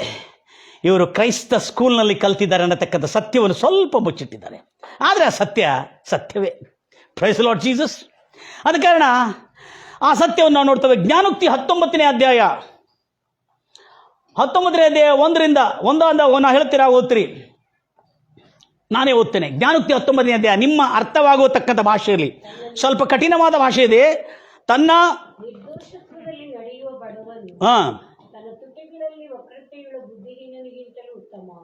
ಮೋಸ ಮಾಡುವ ಮೂರ್ಖನಕ್ಕಿಂತಲೂ ಪ್ರಾಮಾಣಿಕನಾದ ಬಡವನೇ ಶ್ರೇಷ್ಠ, ಉತ್ತಮ. ಈ ಬಡವನಾಗಿದ್ರು ಈ ಯುವಕನು ಡಾಕ್ಟರ್ BR ಅಂಬೇಡ್ಕರ್ ಅವರು ತನ್ನ ಪ್ರಾಮಾಣಿಕತ್ವ ಆತನನ್ನು ಉತ್ತಮ ಸ್ಥಿತಿಗೆ ನಡೆಸಿದೆ. Praise the Lord Jesus. Hallelujah. Next ನೋಡ್ತೀರಿ, ವೆರಿ ಇಂಟ್ರೆಸ್ಟಿಂಗ್ ಇದೆ. 5ನೇ ವಚನ, ಸುಳ್ಳು ಸಾಕ್ಷಿ ಶಿಕ್ಷಿಸಲ್ಪಡವದೇ ಇರುವುದಿಲ್ಲ, ಸುಳ್ಳಾಡುವವನು ಎಂದಿಗೂ ತಪ್ಪಿಸಿಕೊಳ್ಳುವುದಿಲ್ಲ. Oh, praise the Lord Jesus. Hallelujah. ಎಂಥ ಕಿಲ್ಲಾಡಿಯಾಗಿರಲಿ ಅವನು, ಸುಳ್ಳು ಮೋಸ ವಂಚನೆಯಿಂದ ಸುಳ್ಳು ಮುಗಾರನು ಶಿಕ್ಷೆಯಿಂದ ತಪ್ಪಿಸಿಕೊಳ್ಳುವುದಿಲ್ಲ, ಸುಳ್ಳಾಡುವವನು ಎಂದಿಗೂ ಯಾವುದೇ ಪರಿಸ್ಥಿತಿಯಲ್ಲಿ ಬಚಾವಾಗುವುದಿಲ್ಲ. ನೆಕ್ಸ್ಟ್ 9ನೇ ವಚನ, ಸುಳ್ಳಾಡುವವನಿಗೆ ದಂಡನೆ ತಪ್ಪುವುದಿಲ್ಲ, ಸುಳ್ಳಾಡುವ ತುಟಿಗಳು ಉಳ್ಳವನು ಅವನು ವೃದ್ಧಿಯಾಗನು, ಅವನು ನಾಶವಾಗುತ್ತಾನೆ. Price lord. ಅವನು ಎಷ್ಟೇ ಚಾಲಾಕಿರಲಿ, ಆಗಿನ ಕಾಲದಲ್ಲಿ ಈಗಿನ ಕಾಲದಲ್ಲಿ ಯಾರಿರ್ಲಿಕ್ಕಾಗ್ತದೆ? ಕರ್ತನ ನೀತಿ ಎಲ್ಲ ಹೇಳ್ತೀರಿ. ಆಗಿನ ಕಾಲದಲ್ಲಿ ಇದು ಬರೆದಿದ್ದೆ ಆಗಿನ ಕಾಲದಲ್ಲೆಲ್ಲ, ಸ್ವಾತಂತ್ರ್ಯ ಪೂರ್ವದಲ್ಲಿ ಬರೆದಿದ್ದಲ್ಲ ಇದು. ಈ ಸತ್ಯ ಸ್ವಾತಂತ್ರ್ಯ ಪೂರ್ವ, ಕ್ರಿಸ್ತ ಪೂರ್ವ ಇರತಕ್ಕಂಥ ಸಲ್ಮೋನ ಜ್ಞಾನಿ ಈ ಸತ್ಯವನ್ನು ಬರೆದಿದ್ದಾನೆ. Price the Lord Jesus. ಅದನ್ನೇ ಯೇಸು ಕ್ರಿಸ್ತ ತನ್ನ ಜೀವನದಲ್ಲಿ ಪಾಲನೆ ಮಾಡುವುದಕ್ಕಾಗಿ ನಮಗೆ ಬೋಧಿಸಿದ್ದಾನೆ. ಆ ಬೋಧನೆಯನ್ನು ಕೇಳಿರ್ತಕ್ಕಂಥ ಎಲ್ಲ ಮಿಷನರಿಗಳು, ಎಲ್ಲ ಜಾತಿ ಜನಾಂಗದವರಿಗೆ ಸ್ಕೂಲನ್ನು ಕಲಿಸ್ಕೊಡೋದಕ್ಕಾಗಿ, ವಿದ್ಯಾವಂತರಾಗಿ ಮಾಡೋದಕ್ಕಾಗಿ ಈ ದೇಶಕ್ಕೆ ಬಂದು ಶೋಷಿತರಾಗಿರ್ತಕ್ಕಂಥ, ಭೇದ ಭಾವದಿಂದ ತುಳಿಯಲ್ಪಡ್ತಿರ್ತಕ್ಕಂಥ ಎಲ್ಲ ಜಾತಿ ಜನಾಂಗದವರಿಗೂ ಶಿಕ್ಷಣವನ್ನು ಕೊಟ್ಟು ನಮ್ಮ ದೇಶದಲ್ಲಿರುವ ಎಲ್ಲ ಯುವಕರ ಜೀವನ ಸಾರ್ಥಕವಾಗುವಂತೆ, ಧನ್ಯರಾಗುವಂತೆ ಮಾಡಿದ್ದಾನೆ. ನೆಕ್ಸ್ಟ್ 9ನೇ ವಚನದಲ್ಲಿ ನಾವು ನೋಡಿದ್ದೇವೆ ನಾಶ. 15ನೇ ವಚನದಲ್ಲಿ ಓದ್ತೀರಿ ಆ ಮಾತನ್ನು. ಸೋಮೇರಿ ಅವನನ್ನು ಗಾಢ ನಿದ್ರೆಯಲ್ಲಿ ಮುಳುಗಿಸುತ್ತದೆ. ಸೋಮರಿ ಅಂದ್ರೆ ಮೈಗಳ್ಳತನ ಇರುವವನು, ಕೆಲಸ ಮಾಡದೇ ಇರುವವನು, ಯಾವತ್ತೂ ಯಾವತ್ತೂ ಹಸಿದಿರುವವನು, ಅವನ ಹಸುವು ತೀರುವುದಿಲ್ಲ. ಸೋಮೇರಿ ಏನ್ ತಿಳ್ಕೋದು ನನಗೆ ಗೊತ್ತಿದೆ. ತಾನು ಸಾಹುಕಾರ ಹತ್ರ ಅಥವಾ ತನ್ನ ಧನಿ ಹತ್ರ ಕೆಲಸ ಮಾಡ್ತಿರುವಾಗ, ಧನಿ ಇದ್ದಾಗ ಮಾತ್ರ ಪ್ರಾಮಾಣಿಕನಾಗಿ ಕೆಲಸ ಮಾಡ್ತಾನೆ. ಧನಿ ಇಲ್ಲದಿರುವಾಗ ಅವನು ದುರ್ಬಿದ್ದನ್ನು ತೋರಿಸ್ತಾನೆ, ಟೈಮ್ ಪಾಸ್ ಮಾಡಿ ದುಡ್ಡು ಗಳಿಸ್ಲಿಕ್ಕೆ ನೋಡ್ತಾನೆ. ಆದರೆ ಅವನು ಏನಾಗ್ತಾನಂತೆ, ಊಟಕ್ಕಿಲ್ಲದೆ ಹಸಿದು ದರಿದ್ರ ಎಂಬ ಶಾಪದಲ್ಲಿ ಅವನು ತನ್ನನ್ನು ತಾನೇ ಸಿಕ್ಕಿಸಿಕೊಳ್ಳುತ್ತಾನಂತೆ. Praise Lord Jesus. ನೆಕ್ಸ್ಟ್ ಬಹಳ ಇಂಪಾರ್ಟೆಂಟ್ ಇದೆ. ಮನುಷ್ಯನ 21ನೇ ವಚನದಲ್ಲಿ, ಮನುಷ್ಯನ ಸಂಕಲ್ಪಗಳು, ಉದ್ದೇಶಗಳು, ಯೋಜನೆಗಳು ಅನೇಕ, ಆದರೆ ನೆರವೇರುವುದು ಆತನ ಸಂಕಲ್ಪವೇ, ಕರ್ತನಾದ ಯೆಹೋವನ ಸಂಕಲ್ಪವೇ. ಮನುಷ್ಯರಂದ್ರೆ ಯಾರು? ಕ್ರೈಸ್ತವರು ಅಷ್ಟೇ ಅಲ್ಲ, ಯಹೂದ್ಯರಿಗೆ ಅಷ್ಟೇ ಅಲ್ಲ, ಇಸ್ರಾಯೇಲ್ ಜನಾಂಗಕ್ಕೆ ಅಷ್ಟೇ ಅಲ್ಲ. ಮನುಷ್ಯರಂದ್ರೆ ಎಲ್ಲ ಮಾನವ ಜಾತಿ. ಅದು ದೊಡ್ಡ ಕುಲದವನಾಗಿರಲಿ, ಅದು ಶ್ರೀಮಂತನಾಗಿರಲಿ, ಉಚ್ಚ ಕುಲದವನಾಗಿರಲಿ, ಅಥವಾ ಚಿಕ್ಕ ಕುಲದವನಾಗಿರಲಿ, ಕೀಳ ಕುಲದವನಾಗಿರಲಿ, ಯಾವನಿಗೂ ಇದು ಲಾಗೂ ಆಗ್ತದೆ. ಮನುಷ್ಯನ ಮನಸ್ಸೊಳಗೆ ಅನೇಕ ಸಂಕಲ್ಪಗಳು. ನಾನು ಸುಳ್ಳು, ಮೋಸ, ವಂಚನದಿಂದ ಅವನ ಜೀವನವನ್ನು ಪತನ ಮಾಡ್ತೇನೆ, ನಾನು ಸುಳ್ಳು, ಮೋಸ, ವಂಚನದಿಂದ ಅವರ ಬಾಳನ್ನು ಹಾಳು ಮಾಡ್ತೇನೆ, ಭಾಳ ಪ್ಲಾನ್ ಮಾಡ್ಕೊಂಡಿರ್ತಾನೆ. ಆದರೆ ಅವನು ಯಾರ್ದು ಹಾಳು ಮಾಡ್ಲಿಕ್ಕೆ ನೋಡ್ತಾನೆ, ಅವನೇ ತೆಗೆದಿರುವ ತೆಗ್ಗದಲ್ಲಿ ಅವನೇ ಬಿದ್ದು ಅಲ್ಲಾಡುವಂತೆ ಕೂಡ ಆಗ್ತಾನೆ ಅನ್ನತಕ್ಕಂಥ ಸತ್ಯವು ಈ ಒಂದು ಧರ್ಮಶಾಸ್ತ್ರ, ಈ ಒಂದು ಬೈಬಲ್ ನಮಗೆ ಕಲಿಸ್ಕೊಡ್ತದೆ. ಎಲ್ಲ ಆತ್ಮೀಯರೇ, ಒಂದು ಅನ್ಯ ಯುವಕನಾದ ಡಾಕ್ಟರ್ ಭೀಮರಾವ್ ಅಂಬೇಡ್ಕರ್ ಯುವ ಪ್ರಾಯದಲ್ಲಿ ಈ ಸತ್ಯತ್ವವನ್ನು ಇಷ್ಟು ಕಟ್ಟುನಿಟ್ಟಾಗಿ ಪಾಲನೆ ಮಾಡಿ ತನಗೆ ಸಂಕಟ ಬಂದರೂ ಕೂಡ ಹಿಂತಿರುಗದೆ ಮುಂದೆ ಸಾಗಿದ ಯುವಕನಿತನು. Praise the Lord Jesus, hallelujah. Next, ಮನುಷ್ಯನ ಸಂಕಲ್ಪ. ಅದಕ್ಕಾಗಿ ಈಗ ಇತ್ತೀಚೆಗೆ ಇದು ಟ್ರೆಂಡ್ ಆಗಿಬಿಟ್ಟಿದೆ. ಟ್ರೆಂಡ್. ಎಲ್ಲ ಆತ್ಮೀಯರಿಗೆ ನನ್ನ ಕಳಕಳಿಯ ವಿನಂತಿ, ಸುಳ್ಳು, ಮೋಸ, ವಂಚನೆ ಅವಾಗೂ ಸ್ವಲ್ಪ ಇರಬೇಕು. ಈ ಆತ್ಮೀಯ ನಾಯಕರಿಗೆ, ನಡೆಸುವ ನಾಯಕರು ಭಾಳ ಜಾಗರೂಕರಾಗಿರ್ತೀವಿ. ಯಾರಾದರೆ ಸುಳ್ಳು, ಮೋಸ, ವಂಚನೆಗೆ ಪ್ರೋತ್ಸಾಹ ಮಾಡಿದರೆ ಅಂತ ಬೋಧಕನನ್ನು ಹಿಂಬಾಲಿಸಬೇಡ್ರಿ. ಜಾಗರೂಕರಾಗಿರ್ತೀರಿ. ಅವರು ಸರ್ಪದಾಗೆ ವಿಷ ಸರ್ಪಗಳಾಗಿದ್ದಾರೆ. ಅವರು ತಾನು ಹಾಳಾಗಿದ್ದಲ್ಲದೆ, ತಾನು ಪತನವಾಗಿದ್ದಲ್ಲದೆ, ತನ್ನ ಕಡೆ ಇರುವ ಶಿಷ್ಯರನ್ನು ಕೂಡ ಪತನ ಮಾಡತಕ್ಕಂಥ ದುರ್ಬೋಧಕರಿದ್ದಾರೆ, ಗುರುಗಳಿದ್ದಾರೆ. ಅಂಥವರಿಂದ ಜಾಗರೂಕರಾಗಿರ್ತೀರಿ. Praise the Lord Jesus. ಆದರೆ ಡಾಕ್ಟರ್ ಭೀಮರಾವ್ ಅಂಬೇಡ್ಕರ್ ಅವರು ಸ್ಥಿರವಾಗಿ ನಿಂತು, ಕದಲದೆ, ಹಸುವಾಗಿದ್ರು, ಊಟ ಇಲ್ಲದಿದ್ರು, ಕೆಲಸ ಇಲ್ಲದ ಪರಿಸ್ಥಿತಿ ಇಲ್ಲಿದ್ರು, ಹೊಟ್ಟಿ ಒಣಗೋಗ್ತಾ ಇತ್ತು, ನೀರು ಕುಡಿದು ಹೇಗಾದರೆ ದಿನಗಳನ್ನು ಕಳಿತಿರ್ತಕ್ಕಂಥ ವ್ಯಕ್ತಿ ಸತ್ಯವನ್ನೇ ಅಂಟಿಕೊಂಡು ಸತ್ಯವನ್ನೇ ಪಾಲನೆ ಮಾಡ್ತಿರ್ತಕ್ಕಂಥ ಭೀಮರಾವ್ ಅಂಬೇಡ್ಕರ್ ಅವರ ಜೀವನದ ಈ ಸಾಕ್ಷಿಯಿಂದ ಆತ್ಮೀಯರಾದ ನಾವು ಬಹಳ ದೊಡ್ಡ ಪಾಠವನ್ನು ಕಲ್ಕೊಳ್ಬೇಕು. Next,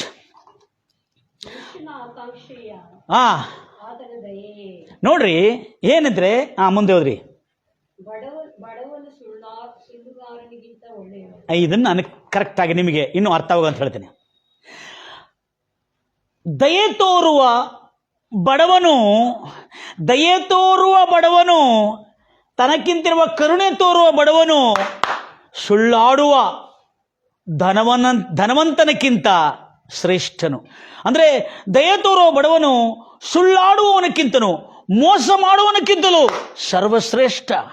price the Lord Jesus. ಇದು ನಿಮಗೆ ಅರ್ಥ ಆಗುವಂತೆ ನಾನು ಟ್ರಾನ್ಸ್ಲೇಟ್ ಮಾಡಿದ್ದೀನಿ ಅದನ್ನು, ಯಾಕೆ ಇಂಗ್ಲೀಷ್ ಬೈಬಲ್ ಪ್ರಕಾರವಾಗಿ.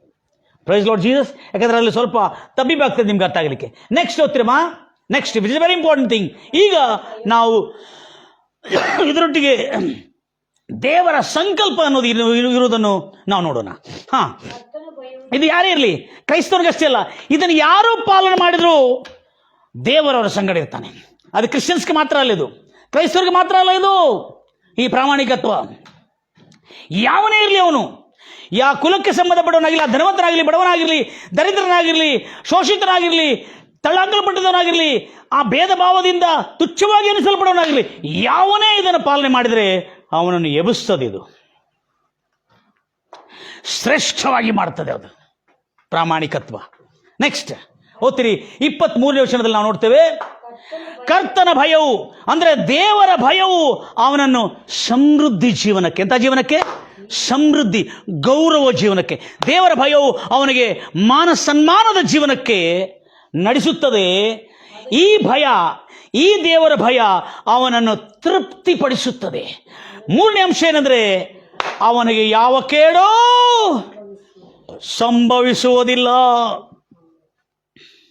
ಎಷ್ಟು ಕೆಡುಕರು ಅವನಿಗೆ ಕೆಟ್ಟದ್ದು ಮಾಡಲಿಕ್ಕೆ ನೋಡಿದ್ರು, ಆ ಯುವಕನ ಜೀವನದಲ್ಲಿ ಬಂದು ಆ ನರೋತ್ತಮ್ ಜೋಶಿ ಎಂಬ ವ್ಯಕ್ತಿ ಈ ಯುವಕನನ್ನು ಈ ಬಡ ಭೀಮರಾವ್ ಯುವಕನನ್ನು ಎಷ್ಟು ಕಿರುಕುಳ ಕೊಡಲು ಕೇಡು ಮಾಡಲು ನೋಡಿದ್ರು. ಅವನ ಕೇಡು ಮಾಡ್ತಾ ಇದ್ದು ಅವನು ದೊಡ್ಡ ಹಂತಕ್ಕೆ ಹೋಗಿ ಒಳ್ಳೆ ಬ್ಯಾರಿಸ್ಟರ್ ಹತ್ರ ಅವನಿಗೆ ಜಾಬ್ ಸಿಗ್ತದೆ. ಇದೊಂದು ಶಾರ್ಟ್ ಸ್ಟೋರಿ ಇದು. ಅದಕ್ಕೆ ನಿಮ್ಗೆ ಯಾರ್ಯಾರು ಕೇಡು ಮಾಡ್ತಾರಲ್ಲ, ನಿಮ್ಗೆ ಯಾರ್ಯಾರು ನಿಮಗೆ ಮೋಸ ಮಾಡ್ತಾರಲ್ಲ, ಯಾರ್ಯಾರು ನಿಮ್ಮ ಬಿಸ್ನೆಸ್ಸನ್ನು ಕೆಡಿಸ್ಲಿಕ್ಕೆ, ಯಾರ್ಯಾರು ನಿಮ್ಮ ಮಿನಿಸ್ಟ್ರಿಯನ್ನು ಕೆಡಿಸ್ಲಿಕ್ಕೆ, ಯಾರ್ಯಾರು ನಿಮ್ಮ ಸೇವೆ ಜೀವನ ಕೆಡಿಸ್ಲಿಕ್ಕೆ, ಯಾರ್ಯಾರು ನಿಮ್ಮ ಕೌಟುಂಬಿಕ ಜೀವನವನ್ನು ಪತ್ರ ಮಾಡಲಿಕ್ಕೆ ನೋಡ್ತಾರೆ, ನೀವು ಪ್ರಾಮಾಣಿಕರಾಗಿ ನಿಂತುಕೊಂಡು ದೇವರ ಭಯಭಕ್ತಿಯಲ್ಲಿರುವುದಾದರೆ ಖಂಡಿತವಾಗಿ ಕೃತಾರ್ಥರಾಗಿ ಯಶಸ್ವಿಯಾಗಿ ಆಶೀರ್ವಾದಕ್ಕೆ ಸುಕ್ಷೇಮವಾದಂಥ ಜೀವನಕ್ಕೆ ಖಂಡಿತವಾಗಿ ನೀವು ಬಾಧ್ಯರಾಗುತ್ತೀರಿ. ಶಾಲೋಮ್, ಆಮೇನ್. ನನ್ನ ಎಲ್ಲ ಪ್ರಿಯ ಸಹೋದರಿ ಸಹೋದರೇ, ತದನಂತರ ಮತ್ತು ವಚನ ಓದ್ಕೊಳ್ಳೋಣ. ಓದ್ತಿರ ಮಾತನ್ನು ಭಾಳ ಜಾಗ್ರತೆಯಿಂದ 23 ಭಾಳ ಜಾಗ್ರತೆಯಿಂದ. ಕರ್ತನ ಭಯ 23. ಕರ್ತನ ಭಯವು ಸಮೃದ್ಧಿ ಜೀವನ, ಸುಕ್ಷೇಮವಾದಂಥ ಜೀವನ, ಅಂದರೆ ಸುಕ್ಷೇಮವಾದಂಥ ಜೀವನ, ಒಳ್ಳೆ ಥರದ ಜೀವನ, ಆರೋಗ್ಯ, ಐಶ್ವರ್ಯ, ಮಾನ, ಸನ್ಮಾನ, ಸಮೃದ್ಧಿ, ಗೌರವ ಇರುವ ಜೀವನಕ್ಕೆ ನಡೆಸುತ್ತದೆ. ದೇವರ ಕರ್ತನ ಭಯವು, ಆ ಭಯದಿಂದ ಅವನು ತೃಪ್ತಿಯುಳ್ಳ ದೀರ್ಘಾಯುವನ್ನು ಪಡೆಯುತ್ತಾನೆ. ಆಗ ಅವನಿಗೆ ಯಾವ ಕೇಡೋ, ಅವನಿಗೆ ಕೇಡು ಮಾಡಲಿಕ್ಕೆ ಎಷ್ಟು ಜನ ನೋಡ್ತಾರಲ್ಲ, ಆ ಕೇಡಿನಿಂದ ಅವನು ಇನ್ನೂ ಉತ್ತಮ ಸ್ಥಿತಿಗೆ ಹೋಗ್ತಾನೆ ಹೊರತು ಅವನು ಕೆಳಗೆ ಬರೋದಿಲ್ಲ. ಯಾಕಂದರೆ ಅವನು ಪ್ರಾಮಾಣಿಕ ಎಂಬ ಮೌಲ್ಯವನ್ನು, ಸತ್ಯ ಎಂಬ ಮೌಲ್ಯವನ್ನು, ಜೀವನದ ಮೌಲ್ಯವನ್ನು, ಬಾಳಿನ ಮೌಲ್ಯವನ್ನು ಅಳವಡಿಸ್ತಾ ಇರೋದರಿಂದ, ಅನುಸರಿಸ್ತಾ ಇರೋದರಿಂದ. Praise Lord Jesus. ನೆಕ್ಸ್ಟ್.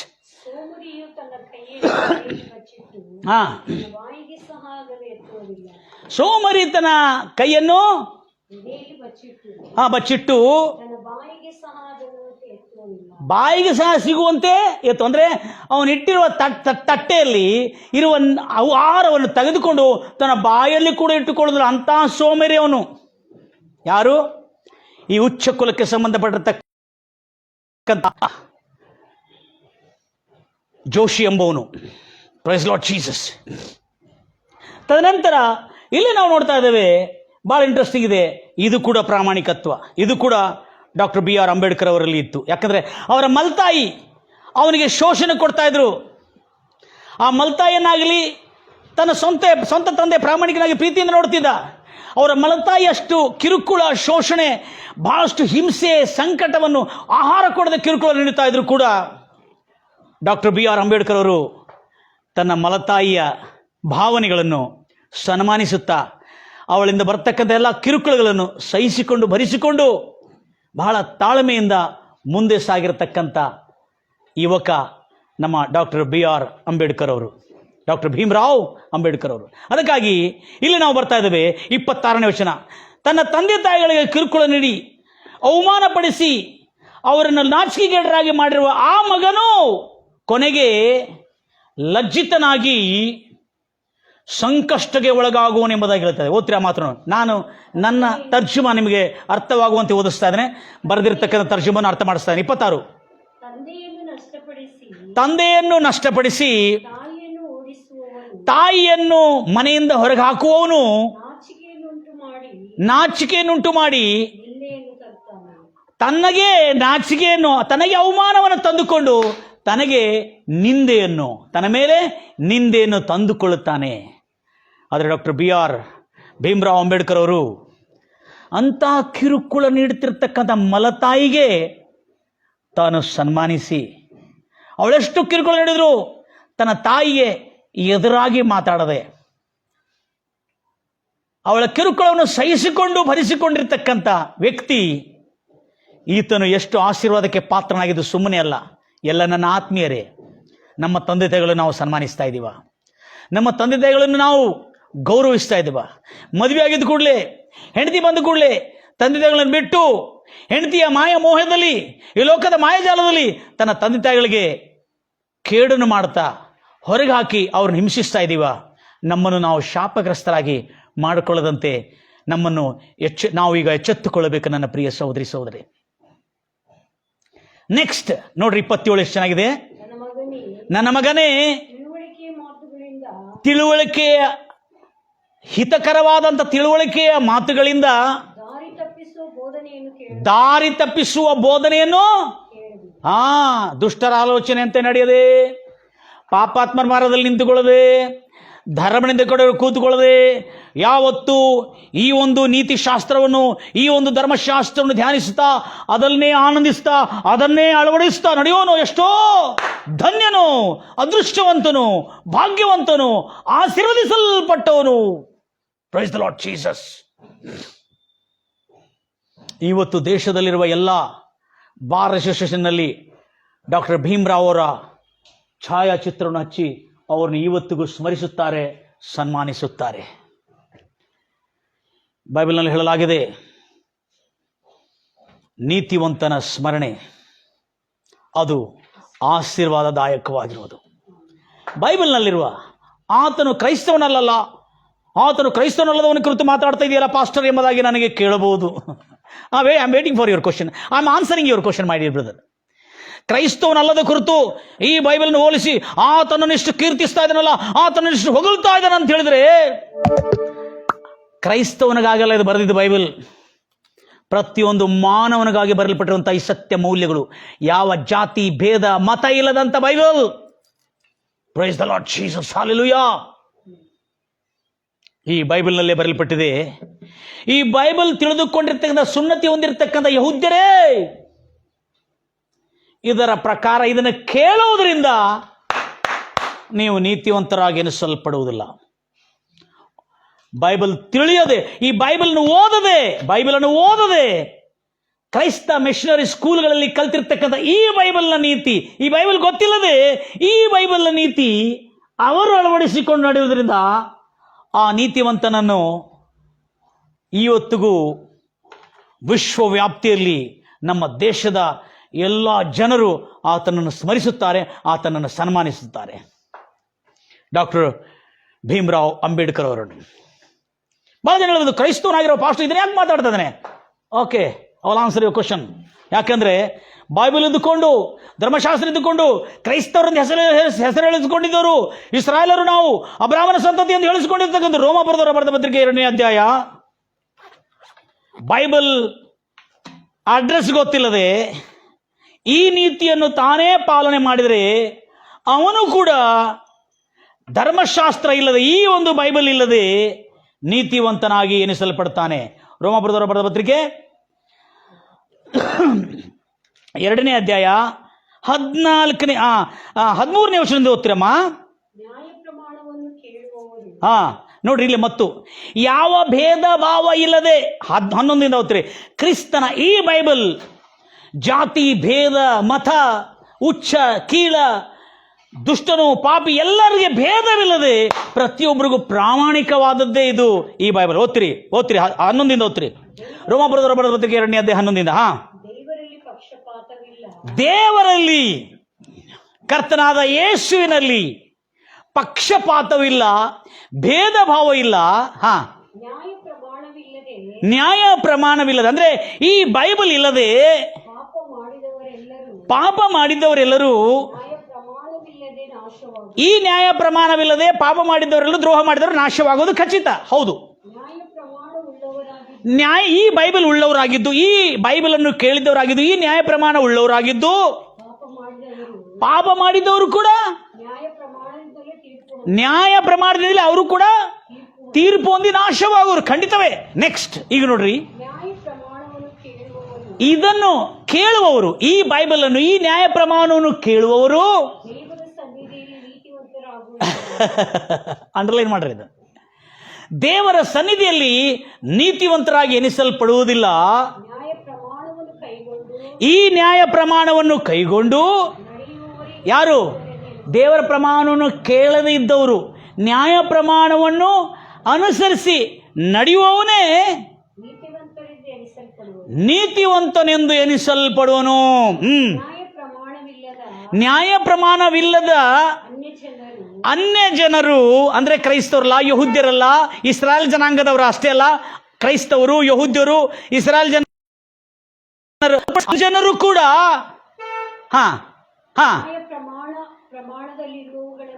ಈ ಧರ್ಮಶಾಸ್ತ್ರ, ಈ ಬೈಬಲ್ನಲ್ಲಿ ಇರುವುದವುಗಳನ್ನು,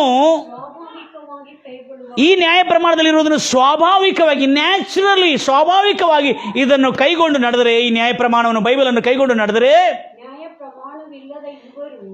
ಈ ಬೈಬಲ್ ಇಲ್ಲದೆ ಇರುವ ಇವರು ತಮಗೆ ನ್ಯಾಯ ಪ್ರಮಾಣವಾಗಿದ್ದಾರೆ. ನನ್ನ ಪ್ರಿಯ ಸಹೋದರಿ ಸಹೋದರೇ, ಇದು ಡಾಕ್ಟರ್ ಭೀಮ್ರಾವ್ ಅಂಬೇಡ್ಕರ್ ಅವರಿಗೆ ಹೋಲತಕ್ಕಂಥ ಅದ್ಭುತವಾದಂಥ ವಾಕ್ಯವಾಗಿದೆ. ಇದು ಕ್ರೈಸ್ತರಿಗೆ ಮಾತ್ರ ಅಲ್ಲ, ಯಹೂದ್ಯರಿಗೆ ಮಾತ್ರ ಅಲ್ಲ, ಯಹೂದ್ಯರಿಗೆ ಮಾತ್ರ ಅಲ್ಲ, ಇಸ್ರಾಯೇಲರಿಗೆ ಮಾತ್ರ ಅಲ್ಲ, ಮಾನವನಾಗಿ ಹುಟ್ಟಿದ ಪ್ರತಿಯೊಬ್ಬನಿಗೂ ಈ ನ್ಯಾಯ ಪ್ರಮಾಣ ಸಮಾನತೆಯನ್ನು ತರ್ತದೆ, ಸಮಾನ ಬಲವನ್ನು ಕೊಡ್ತದೆ. ಯಾವ ಪಕ್ಷಪಾತ ಇಲ್ಲದೆ, ಭೇದ ಭಾವ ಇಲ್ಲದೆ ಪ್ರತಿಯೊಬ್ಬರಿಗೂ ಸಮಾನವಾಗಿ ಕೊಟ್ಟಿರ್ತಕ್ಕಂಥ ನ್ಯಾಯ ಪ್ರಮಾಣ. ಇದು ಇಲ್ಲದೆ ಕೂಡ ಅದರ ಪ್ರಕಾರವಾಗಿ ನಡೆದ ಅನ್ಯನು ಕೂಡ ದೇವರ ದೃಷ್ಟಿಯಲ್ಲಿ ನೀತಿವಂತನಾಗಿ ಎನಿಸಲ್ಪಡ್ತಾನೆ. ನೀತಿವಂತನ ಸ್ಮರಣೆ ಬಹು ಆಶೀರ್ವಾದಕರವಾಗಿರುತ್ತದೆ. ನನ್ನ ಪ್ರಿಯ ಸಹೋದರಿ ಸಹೋದರಿ, ಕ್ರೈಸ್ತವರೆಂದು ಹೆಸರಿಟ್ಟುಕೊಂಡಿರೋ ನಾವು, ಆತ್ಮೀಯರೆಂದು ಹೆಸರಿಟ್ಕೊಂಡಿರೋ ನಾವು ನಿಜವಾದ ದೇವರನ್ನು ಆರಾಧಿಸ್ತಾ ಇದ್ದೇವೆ. ನಾವು ಕಲ್ಲು ಮುಳ್ಳು ಗಿಡ ಮರ ಮನುಷ್ಯನು ಮಾಡಿರ್ತಕ್ಕಂಥ ಆಕೃತಿಗಳನ್ನು ಆರಾಧಿಸ್ತಾ ಇಲ್ಲ, ನಾವು ಸತ್ಯದೇವರನ್ನು ಆರಾಧಿಸ್ತಿದ್ದೇವೆ ಎಂಬುದಾಗಿ ಹೇಳಿಕೊಂಡಿರ್ತಕ್ಕಂಥ ಎಲ್ಲ ಆತ್ಮೀಯರಾಗಿರುವ ನನ್ನ ಪ್ರಿಯ ಸಹೋದರಿ ಸಹೋದರಿಗೆ, ಇವತ್ತು ನಮಗೆ ಒಂದು ದೊಡ್ಡ ಸವಾಲು. ಈ ಬೈಬಲ್ ಇಲ್ಲದ ವ್ಯಕ್ತಿ, ಈ ಧರ್ಮಶಾಸ್ತ್ರ ಗೊತ್ತಿಲ್ಲದ ವ್ಯಕ್ತಿ ಅಷ್ಟು ಪ್ರಾಮಾಣಿಕವಾಗಿ ನಡೆದು ಆತನು ಉನ್ನತ ಸ್ಥಿತಿಗೆ ಬಂದಿದ್ದು ಎಷ್ಟು ಶ್ರೇಷ್ಠವೋ, ಮೋಸ ಮಾಡುವ ಮೂರ್ಖನಕ್ಕಿಂತಲೂ ಪ್ರಾಮಾಣಿಕನಾದ ಬಡವನೇ ಸರ್ವಶ್ರೇಷ್ಠನು. ಕಣ್ಣ ಮುಚ್ಚನ ಪ್ರಾರ್ಥಿಸೋಣ. ನಮ್ಮನ್ನು ಅತ್ಯಧಿಕವಾಗಿ ಪ್ರೀತಿ ಮಾಡುವ ಪರಲೋಕದಲ್ಲಿರುವಂಥ ನಮ್ಮ ತಂದೆಯಾದ ದೇವರೇ, ಇವತ್ತಿನ ಈ ವಾಕ್ಯದ ಜೀವನದಲ್ಲಿ ಕರ್ತನೆ, ಆತ್ಮೀಯರಾದ ನಮ್ಮ ಲೈಫ್ನಲ್ಲಿ ಒಂದು ಅದ್ಭುತವಾದಂಥ ಮಾರ್ಪಾಟ ಬರಬೇಕು ರಾಜ. ಕರ್ತಾದಿಕರ್ತನೆ, ದೇವಾದಿ ದೇವರೇ, ಪಕ್ಷಪಾತ ಭೇದ ಭಾವ ಇಲ್ಲದೆ ಪ್ರತಿಯೊಬ್ಬರಿಗೂ ಈ ನ್ಯಾಯ ಪ್ರಮಾಣ, ಸಮಾನವಾದಂಥ ತೀರ್ಪು, ಸಮಾನತೆಯನ್ನು ಕೊಡ್ತಕ್ಕಂಥದ್ದು, ನ್ಯಾಯವನ್ನು ಮಾಡತಕ್ಕಂಥ ಈ ನ್ಯಾಯ ಪ್ರಮಾಣ, ಈ ಬೈಬಲ್ ಕರ್ತನೆ, ಅವನು ಅನ್ಯನಾಗಿರಲಿ, ಕ್ರೈಸ್ತನಾಗಿರಲಿ, ಯಾವನೇ ಇರಲಿ, ಅದರ ಪ್ರಕಾರವಾಗಿ ಅದರ ಪಾಲನೆಯನ್ನು ಮಾಡಿದರೆ, ಅದರ ಮೌಲ್ಯಗಳನ್ನು ಅನುಸರಿಸಿ ನಡೆದರೆ, ಬೈಬಲ್ನ ಮೌಲ್ಯಗಳನ್ನು, ಯೇಸು ಕ್ರಿಸ್ತನು ಕಲಿಸಿಕೊಟ್ಟಿರುವ ಮೌಲ್ಯಗಳನ್ನು ಅನುಸರಿಸಿ ನಡೆದರೆ ಅವನು ಶ್ರೇಷ್ಠನು, ಸರ್ವಶ್ರೇಷ್ಠನು ಎಂಬುದಾಗಿ. ಕರ್ತಾದಿ ಕರ್ತನೆ, ಈಗೋ ಯೇಸು ಕ್ರಿಸ್ತನ ಮತ್ತಾಯ 5ನೇ ಅಧ್ಯಾಯದಲ್ಲಿ 17 ಹೇಳ್ತಾರೆ, ನಾನು ಈ ಧರ್ಮಶಾಸ್ತ್ರದಲ್ಲಿರುವ ಆಜ್ಞೆಗಳನ್ನು, ಪ್ರವಾದನೆಗಳನ್ನು ಅಳಿಸೋದಕ್ಕಾಗಿ ನಾನು ಬಂದಿಲ್ಲ, ಇದನ್ನು ನಾನೇ ಇದರ ಪ್ರಕಾರವಾಗಿ ನಡೆಯೋದಕ್ಕಾಗಿ ಈ ಲೋಕಕ್ಕೆ ಬಂದಿದ್ದೇನೆ. ಅದರಿಂದ ಈ ಧರ್ಮಶಾಸ್ತ್ರದಲ್ಲಿ, ಈ ನ್ಯಾಯ ಪ್ರಮಾಣದಲ್ಲಿ ಕಲಿಸಿಕೊಡುವ ಈ ಚಿಕ್ಕ ಚಿಕ್ಕ ಆಜ್ಞೆಗಳನ್ನು ಅನುಸರಿಸಿ ನಡೆದು ಅದರಂತೆ ನಡೆಯಬೇಕೆಂದು ಬೋಧಿಸುವವನು ದೇವರ ರಾಜ್ಯದಲ್ಲಿ ಸರ್ವಶ್ರೇಷ್ಠನು ಎಂದು ಎನಿಸಲ್ಪಡುತ್ತಾನೆ. ಹಲ್ಲೆಲೂಯಾ. ಆದರೆ ಇದೇ ದೇವರ ಆಜ್ಞೆಗಳಲ್ಲಿರುವ ಈ ಚಿಕ್ಕ ಚಿಕ್ಕ ಆಜ್ಞೆಗಳು ತಾನೂ ಅನುಸರಿಸದೆ ಬೇರೆಯವರಿಗೂ ಅನುಸರಿಸಬಾರದೆಂದು ಬೋಧಿಸುವ ದುಷ್ಟನು ದೇವರ ರಾಜ್ಯದಲ್ಲಿ ನೀಚನೆಂದೆನಿಸಲ್ಪಡ್ತಾನೆ. ಹಲ್ಲೆಲೂಯಾ. ನನ್ನ ಪ್ರಿಯ ಸಹೋದರಿ ಸಹೋದರೇ, ಇವತ್ತು ನಮ್ಮ ಹೃದಯಗಳನ್ನು ದೇವರಿಗೆ ಸಮರ್ಪಿಸೋಣ. ನಾವು ಪ್ರಾಮಾಣಿಕತ್ವ, ಸತ್ಯತ್ವ, ನೀತಿಗೆ ದಾಸರಾಗಿದ್ದು, ಆ ಪ್ರಾಮಾಣಿಕತ್ವ ನೀತಿಗೆ ನಾವು ಶರಣರಾಗಿದ್ದು, ಸರೆಂಡರ್ ಆಗಿದ್ದು ಬದುಕಿ ಬಾಳಿದರೆ ಸಂಕಟಗಳು, ಅನೇಕ ವಿಧವಾದಂಥ ಪರೀಕ್ಷೆಗಳು, ಕೆಲವ ಬೆಂಕಿಯಂಥ ಅನುಭವವು ನಮಗೆ ಆಗಿದ್ರು ಜಯ ಖಚಿತ. ಜಯ ಎಷ್ಟು ಮಾತ್ರಕ್ಕೂ ತಪ್ಪುವುದಿಲ್ಲ. ಒಂದಾದರೆ ಒಂದು ದಿನ ಬಹಳ ಬೇಗನೆ ನೀನು ಕೃತಾರ್ಥನಾಗುತ್ತಿ, ನೀನು ಅಭಿವೃದ್ಧಿ ಹೊಂದುತ್ತಿ. ನೀನು ಜೀವನದಲ್ಲಿ ಗೌರವ, ಮಾನ ಸನ್ಮಾನ, ಸಮೃದ್ಧಿ, ಅಭಿವೃದ್ಧಿ, ಸಂತೋಷ, ಆನಂದ, ಹರ್ಷ, ಗೌರವ ಜೀವನಕ್ಕೆ ನೀನು ಪಾತ್ರನಾಗುವಂತೆ ಮೋಸ ಮಾಡುವ ಮೂರ್ಖನಕ್ಕಿಂತಲೂ ಪ್ರಾಮಾಣಿಕನಾಗಿ ನಡೆದುಕೊಳ್ಳುವ ಬಡವನೇ ಉತ್ತಮ, ಸರ್ವೋತ್ತಮ ಆಗಲಿ ಎಂಬುದಾಗಿ ಹಾರೈಸ್ತಾ ಇದ್ದೇನೆ ಕರ್ತನೆ. ನಮ್ಮ ಪ್ರಾರ್ಥನೆ ಕೇಳಿರುವ ಎಲ್ಲ ನನ್ನ ಪ್ರಿಯ ಸಹೋದರಿ ಸಹೋದರ ಕರ್ತನೆ, ಇವತ್ತು ರಾಜ ಯಾರ್ಯಾರು ಅನಾರೋಗ್ಯದಲ್ಲಿ ಬಳಲುತ್ತಾ ಇದ್ದಾರೆ, ಈ ದೇವರ ವಾಕ್ಯಾನುಸಾರವಾಗಿ ನಡೆದರೆ ಆ ವಾಕ್ಯವು ಅವನಿಗೆ ಆರೋಗ್ಯವನ್ನು ನೀಡುತ್ತದೆ. ಈಗೋ ನಿನ್ನನ್ನು ನೀನು ಜಾಣನೆಂದೆನಿಸಿಕೊಳ್ಳಬೇಡ. ಜ್ಞಾನೋಕ್ತಿ 3ನೇ ಅಧ್ಯಾಯ 7ನೇ ವಚನ. ನಿನ್ನನ್ನು ನೀನು ಜ್ಞಾನನಾಗಿ ಎನಿಸಿಕೊಳ್ಳಬೇಡ. ಕೆಟ್ಟದರಿಂದ ತೊಲಗಿ ದೇವರಿಗೆ ಭಯಪಡು. ಹೀಗೆ ಮಾಡುವುದರಿಂದ ನಿನ್ನ ಎಲುಬುಗಳಿಗೆ ಪುಷ್ಟಿ, ನಿನ್ನ ದೇಹಕ್ಕೆ ಆರೋಗ್ಯ. ಯೇಸು ನಾಮದಲ್ಲಿ ಕರ್ತನೆ, ಇದುವರೆಗೂ ಗುಣವಾಗಲಾರದಂತೆ ಎಲ್ಲಾಡ್ತಿರ್ತಕ್ಕಂಥ ಎಲ್ಲ ನನ್ನ ಪ್ರಿಯ ಸಹೋದರಿ ಸಹೋದರರು ಹಾಗೂ ಆತ್ಮೀಯರು ಇವತ್ತು ಈ ವಾಕ್ಯದಿಂದ, ಜ್ಞಾನೋಕ್ತಿ 3ನೇ ಅಧ್ಯಾಯ 7ನೇ ವಚನದ ವಾಕ್ಯದಿಂದ ಕರ್ತನೆ, ಹೌದು ರಾಜ, ತನ್ನನ್ನು ತಾನು ಜಾಣನಾಗಿ ಎನಿಸಿಕೊಂಡು ತಾನು ಮಾಡ್ತಿರೋ ದುರ್ಮಾರ್ಗತನವನ್ನು, ಸೋಲು, ಮೋಸ, ವಂಚನೆಗಳನ್ನು ಸರಿದೆ ಎಂದುಕೊಂಡು ತನಗೇ ನ್ಯಾಯವನ್ನು ಮಾಡಿಕೊಳ್ತಿರ್ತಕ್ಕಂಥ ದುಷ್ಟನು ಕೂಡ ತನ್ನನ್ನು ತಾನು ಜಾಣನೆಂದೆನಿಸಿಕೊಳ್ಳಬೇಡ. ಕೆಟ್ಟತನದಿಂದ, ಕೇಡಿನಿಂದ, ದುರ್ಮಾರ್ಗತನದಿಂದ ತೊಲಗಿ ದೇವರಿಗೆ ಭಯಪಡು. ಅದು ನಿನ್ನ ದೇಹಕ್ಕೆ ಆರೋಗ್ಯವು, ನಿನ್ನ ಎಲುಬುಗಳಿಗೆ ಪುಷ್ಟಿಯೂ ಮಾಡುತ್ತದೆ. ಜ್ಞಾನೋಕ್ತಿ 19:23 ಅದೇ ಹೇಳಲಾಗಿದೆ. ಕರ್ತನಿಗೆ ಭಯಪಡು, ಆ ಭಯವು ನಿನಗೆ ತೃಪ್ತಿಯನ್ನು ತರುವುದು, ಯಾವ ಕೇಡು ಅಂತವನಿಗೆ ಸಂಭವಿಸುವುದಿಲ್ಲ. ಕರ್ತಾದಿ ದೇವಾದಿದೇವನೇ, ನನ್ನನ್ನು ಕೇಳುತ್ತಿರ್ತಕ್ಕಂಥ ಎಲ್ಲ ನನ್ನ ಪ್ರಿಯ ಸಹೋದರಿ ಸಹೋದರಿಗೆ ಶುಭವಾಗಲಿ, ಮೇಲಾಗಲಿ ಕರ್ತನೆ. ಎಷ್ಟೋ ಸ್ವಾತಂತ್ರ್ಯ ಪೂರ್ವದಲ್ಲಿ ನಡೆದಿರ್ತಕ್ಕಂಥ ಘಟನೆ ಇವತ್ತಿಗೂ ರಾಜ ನಮ್ಮ ಜೀವನದಲ್ಲಿ ಆತನು ಮಾಡಿರ್ತಕ್ಕಂಥ, ಆ ಬಡ ಯುವಕನು ಮಾಡಿರ್ತಕ್ಕಂಥ ಆ ಪ್ರಾಮಾಣಿಕತ್ವ ನಮಗೆ ದೊಡ್ಡ ಪಾಠವಾಗಿ ನಮ್ಮ ಜೀವನದಲ್ಲಿ ಪರಿವರ್ತನ ತರಲಿ ಎಂಬುದಾಗಿ ಹಾರೈಸುತ್ತಾ, ಎಲ್ಲ ಆತ್ಮೀಯರಲ್ಲಿ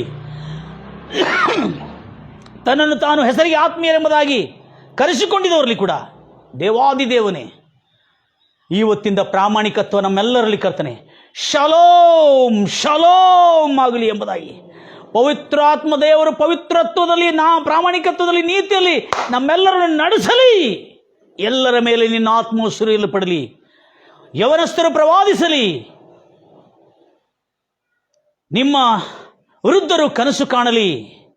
ಯವನಸ್ಥರು ದರ್ಶನಗಳು ನೋಡಿ ಅವರ ಜೀವನದಲ್ಲಿ ಉಜ್ಜೀವದ ಸಾರ್ಥಕ, ನೀತಿಯಲ್ಲಿರ್ತಕ್ಕಂಥ ಉಜ್ಜೀವ, ಪ್ರಾಮಾಣಿಕತ್ವದಲ್ಲಿ ಉಜ್ಜೀವ, ಕರ್ತನೆ ನಿಜತ್ವದಲ್ಲಿ ಇರತಕ್ಕಂಥ ಉಜ್ಜೀವ, ನಂಬಿಗಸ್ತಿಕೆಯಲ್ಲಿರ್ತಕ್ಕಂಥ ಆ ಸಂತೋಷ, ಸುಖ, ಶಾಂತಿ, ಸಮಾಧಾನ, ನೆಮ್ಮದಿ, ತೃಪ್ತಿ, ಆರೋಗ್ಯಗಳು ನಮ್ಮೆಲ್ಲರಿಗೆ ಪ್ರಾಪ್ತವಾಗಲಿ ಎಂಬುದಾಗಿ ಹಾರೈಸುತ್ತಾ, ಕೇಳುತ್ತಿರ್ತಕ್ಕಂಥ ಎಲ್ಲ ಪ್ರಿಯ ಸಹೋದರಿಗಳಿಗೆ ಪ್ರಾಪ್ತವಾಗಲಿ ಎಂಬುದಾಗಿ ಹಾರೈಸುತ್ತಾ, ಕೊನೆಗೆ ನಿತ್ಯ ಜೀವ ರಕ್ಷಣೆ ಬದುಕುತ್ತಿರುವ ಜೀವನದಲ್ಲಿ ಕೂಡ ಮಾನ, ಸನ್ಮಾನ, ಗೌರವ, ನೀತಿ, ಪ್ರಾಮಾಣಿಕತ್ವದಿಂದ ಬರ್ತಕ್ಕಂಥ ಗೌರವದಿಂದ ಬದುಕುವಂತೆ, ಮರಣಿಸಿದ ನಂತರನು ನಿತ್ಯ ಜೀವದಲ್ಲಿ ಸೇರುವಂತೆ ಸಹಾಯ ಮಾಡುಕರ್ತನೆ. ಕೃಪೆಯಲ್ಲಿ ಶುಭವಾಗಲಿ. ಕೇಳತಕ್ಕಂಥ ಎಲ್ಲ ನನ್ನ ಪ್ರಿಯ ಸಹೋದರಿ ಸಹೋದರಿಗೆ ಎಲ್ಲ ರೋಗಗಳಿಂದ ಗುಣಮುಖರಾಗಲಿ ಎಂಬುದಾಗಿ ಹಾರೈಸ್ತಾ ಇದ್ದಾರೆ ರಾಜ. ಸಂಕಷ್ಟಗಳಲ್ಲಿ, ಬಾಧೆಗಳಲ್ಲಿ, ವೇದನೆಗಳಲ್ಲಿ, ಅನೇಕ ವಿಧವಾದಂಥ ಪರೀಕ್ಷೆಗಳಲ್ಲಿ ಬಿದ್ದಿದ್ದವರಿಗೂ ಈ ಸತ್ಯದೊಳಗೆ ನಡೀತಾ ಅವರು ಕೂಡ ಜಯ ಹೊಂದಲಿ ಎಂಬುದಾಗಿ ಹಾರೈಸುತ್ತಾ, ಯೇಸು ಕ್ರಿಸ್ತ ನಾಮದಲ್ಲಿ ಪ್ರಾರ್ಥಿಸಿ ಬೇಡಿ ಹೊಂದಿದ್ದೇನೆ ತಂದೆ. ಆಮೇನ್, ಆಮೇನ್. ಗಾಡ್ ಬ್ಲೆಸ್ ಯು ನನ್ನ ಪ್ರಿಯ ಸಹೋದರಿ ಸಹೋದರೇ. ಈ ಸಂದೇಶ ಅನೇಕ ಜನರಿಗೆ ಶೇರ್ ಮಾಡ್ತೀರಿ. ಇವತ್ತಿನ ಗುಡ್ ನ್ಯೂಸ್ ನಾ ಹೇಳಿದ್ದೇನೆ ಆವಾಗಲೇ, ಅದೇನಂದ್ರೆ ಮೋಸ ಮಾಡುವ ಮೂರ್ಖನಕ್ಕಿಂತಲೂ ಪ್ರಾಮಾಣಿಕನಾದ ಬಡವನೇ ಶ್ರೇಷ್ಠ. God bless you. God loves you.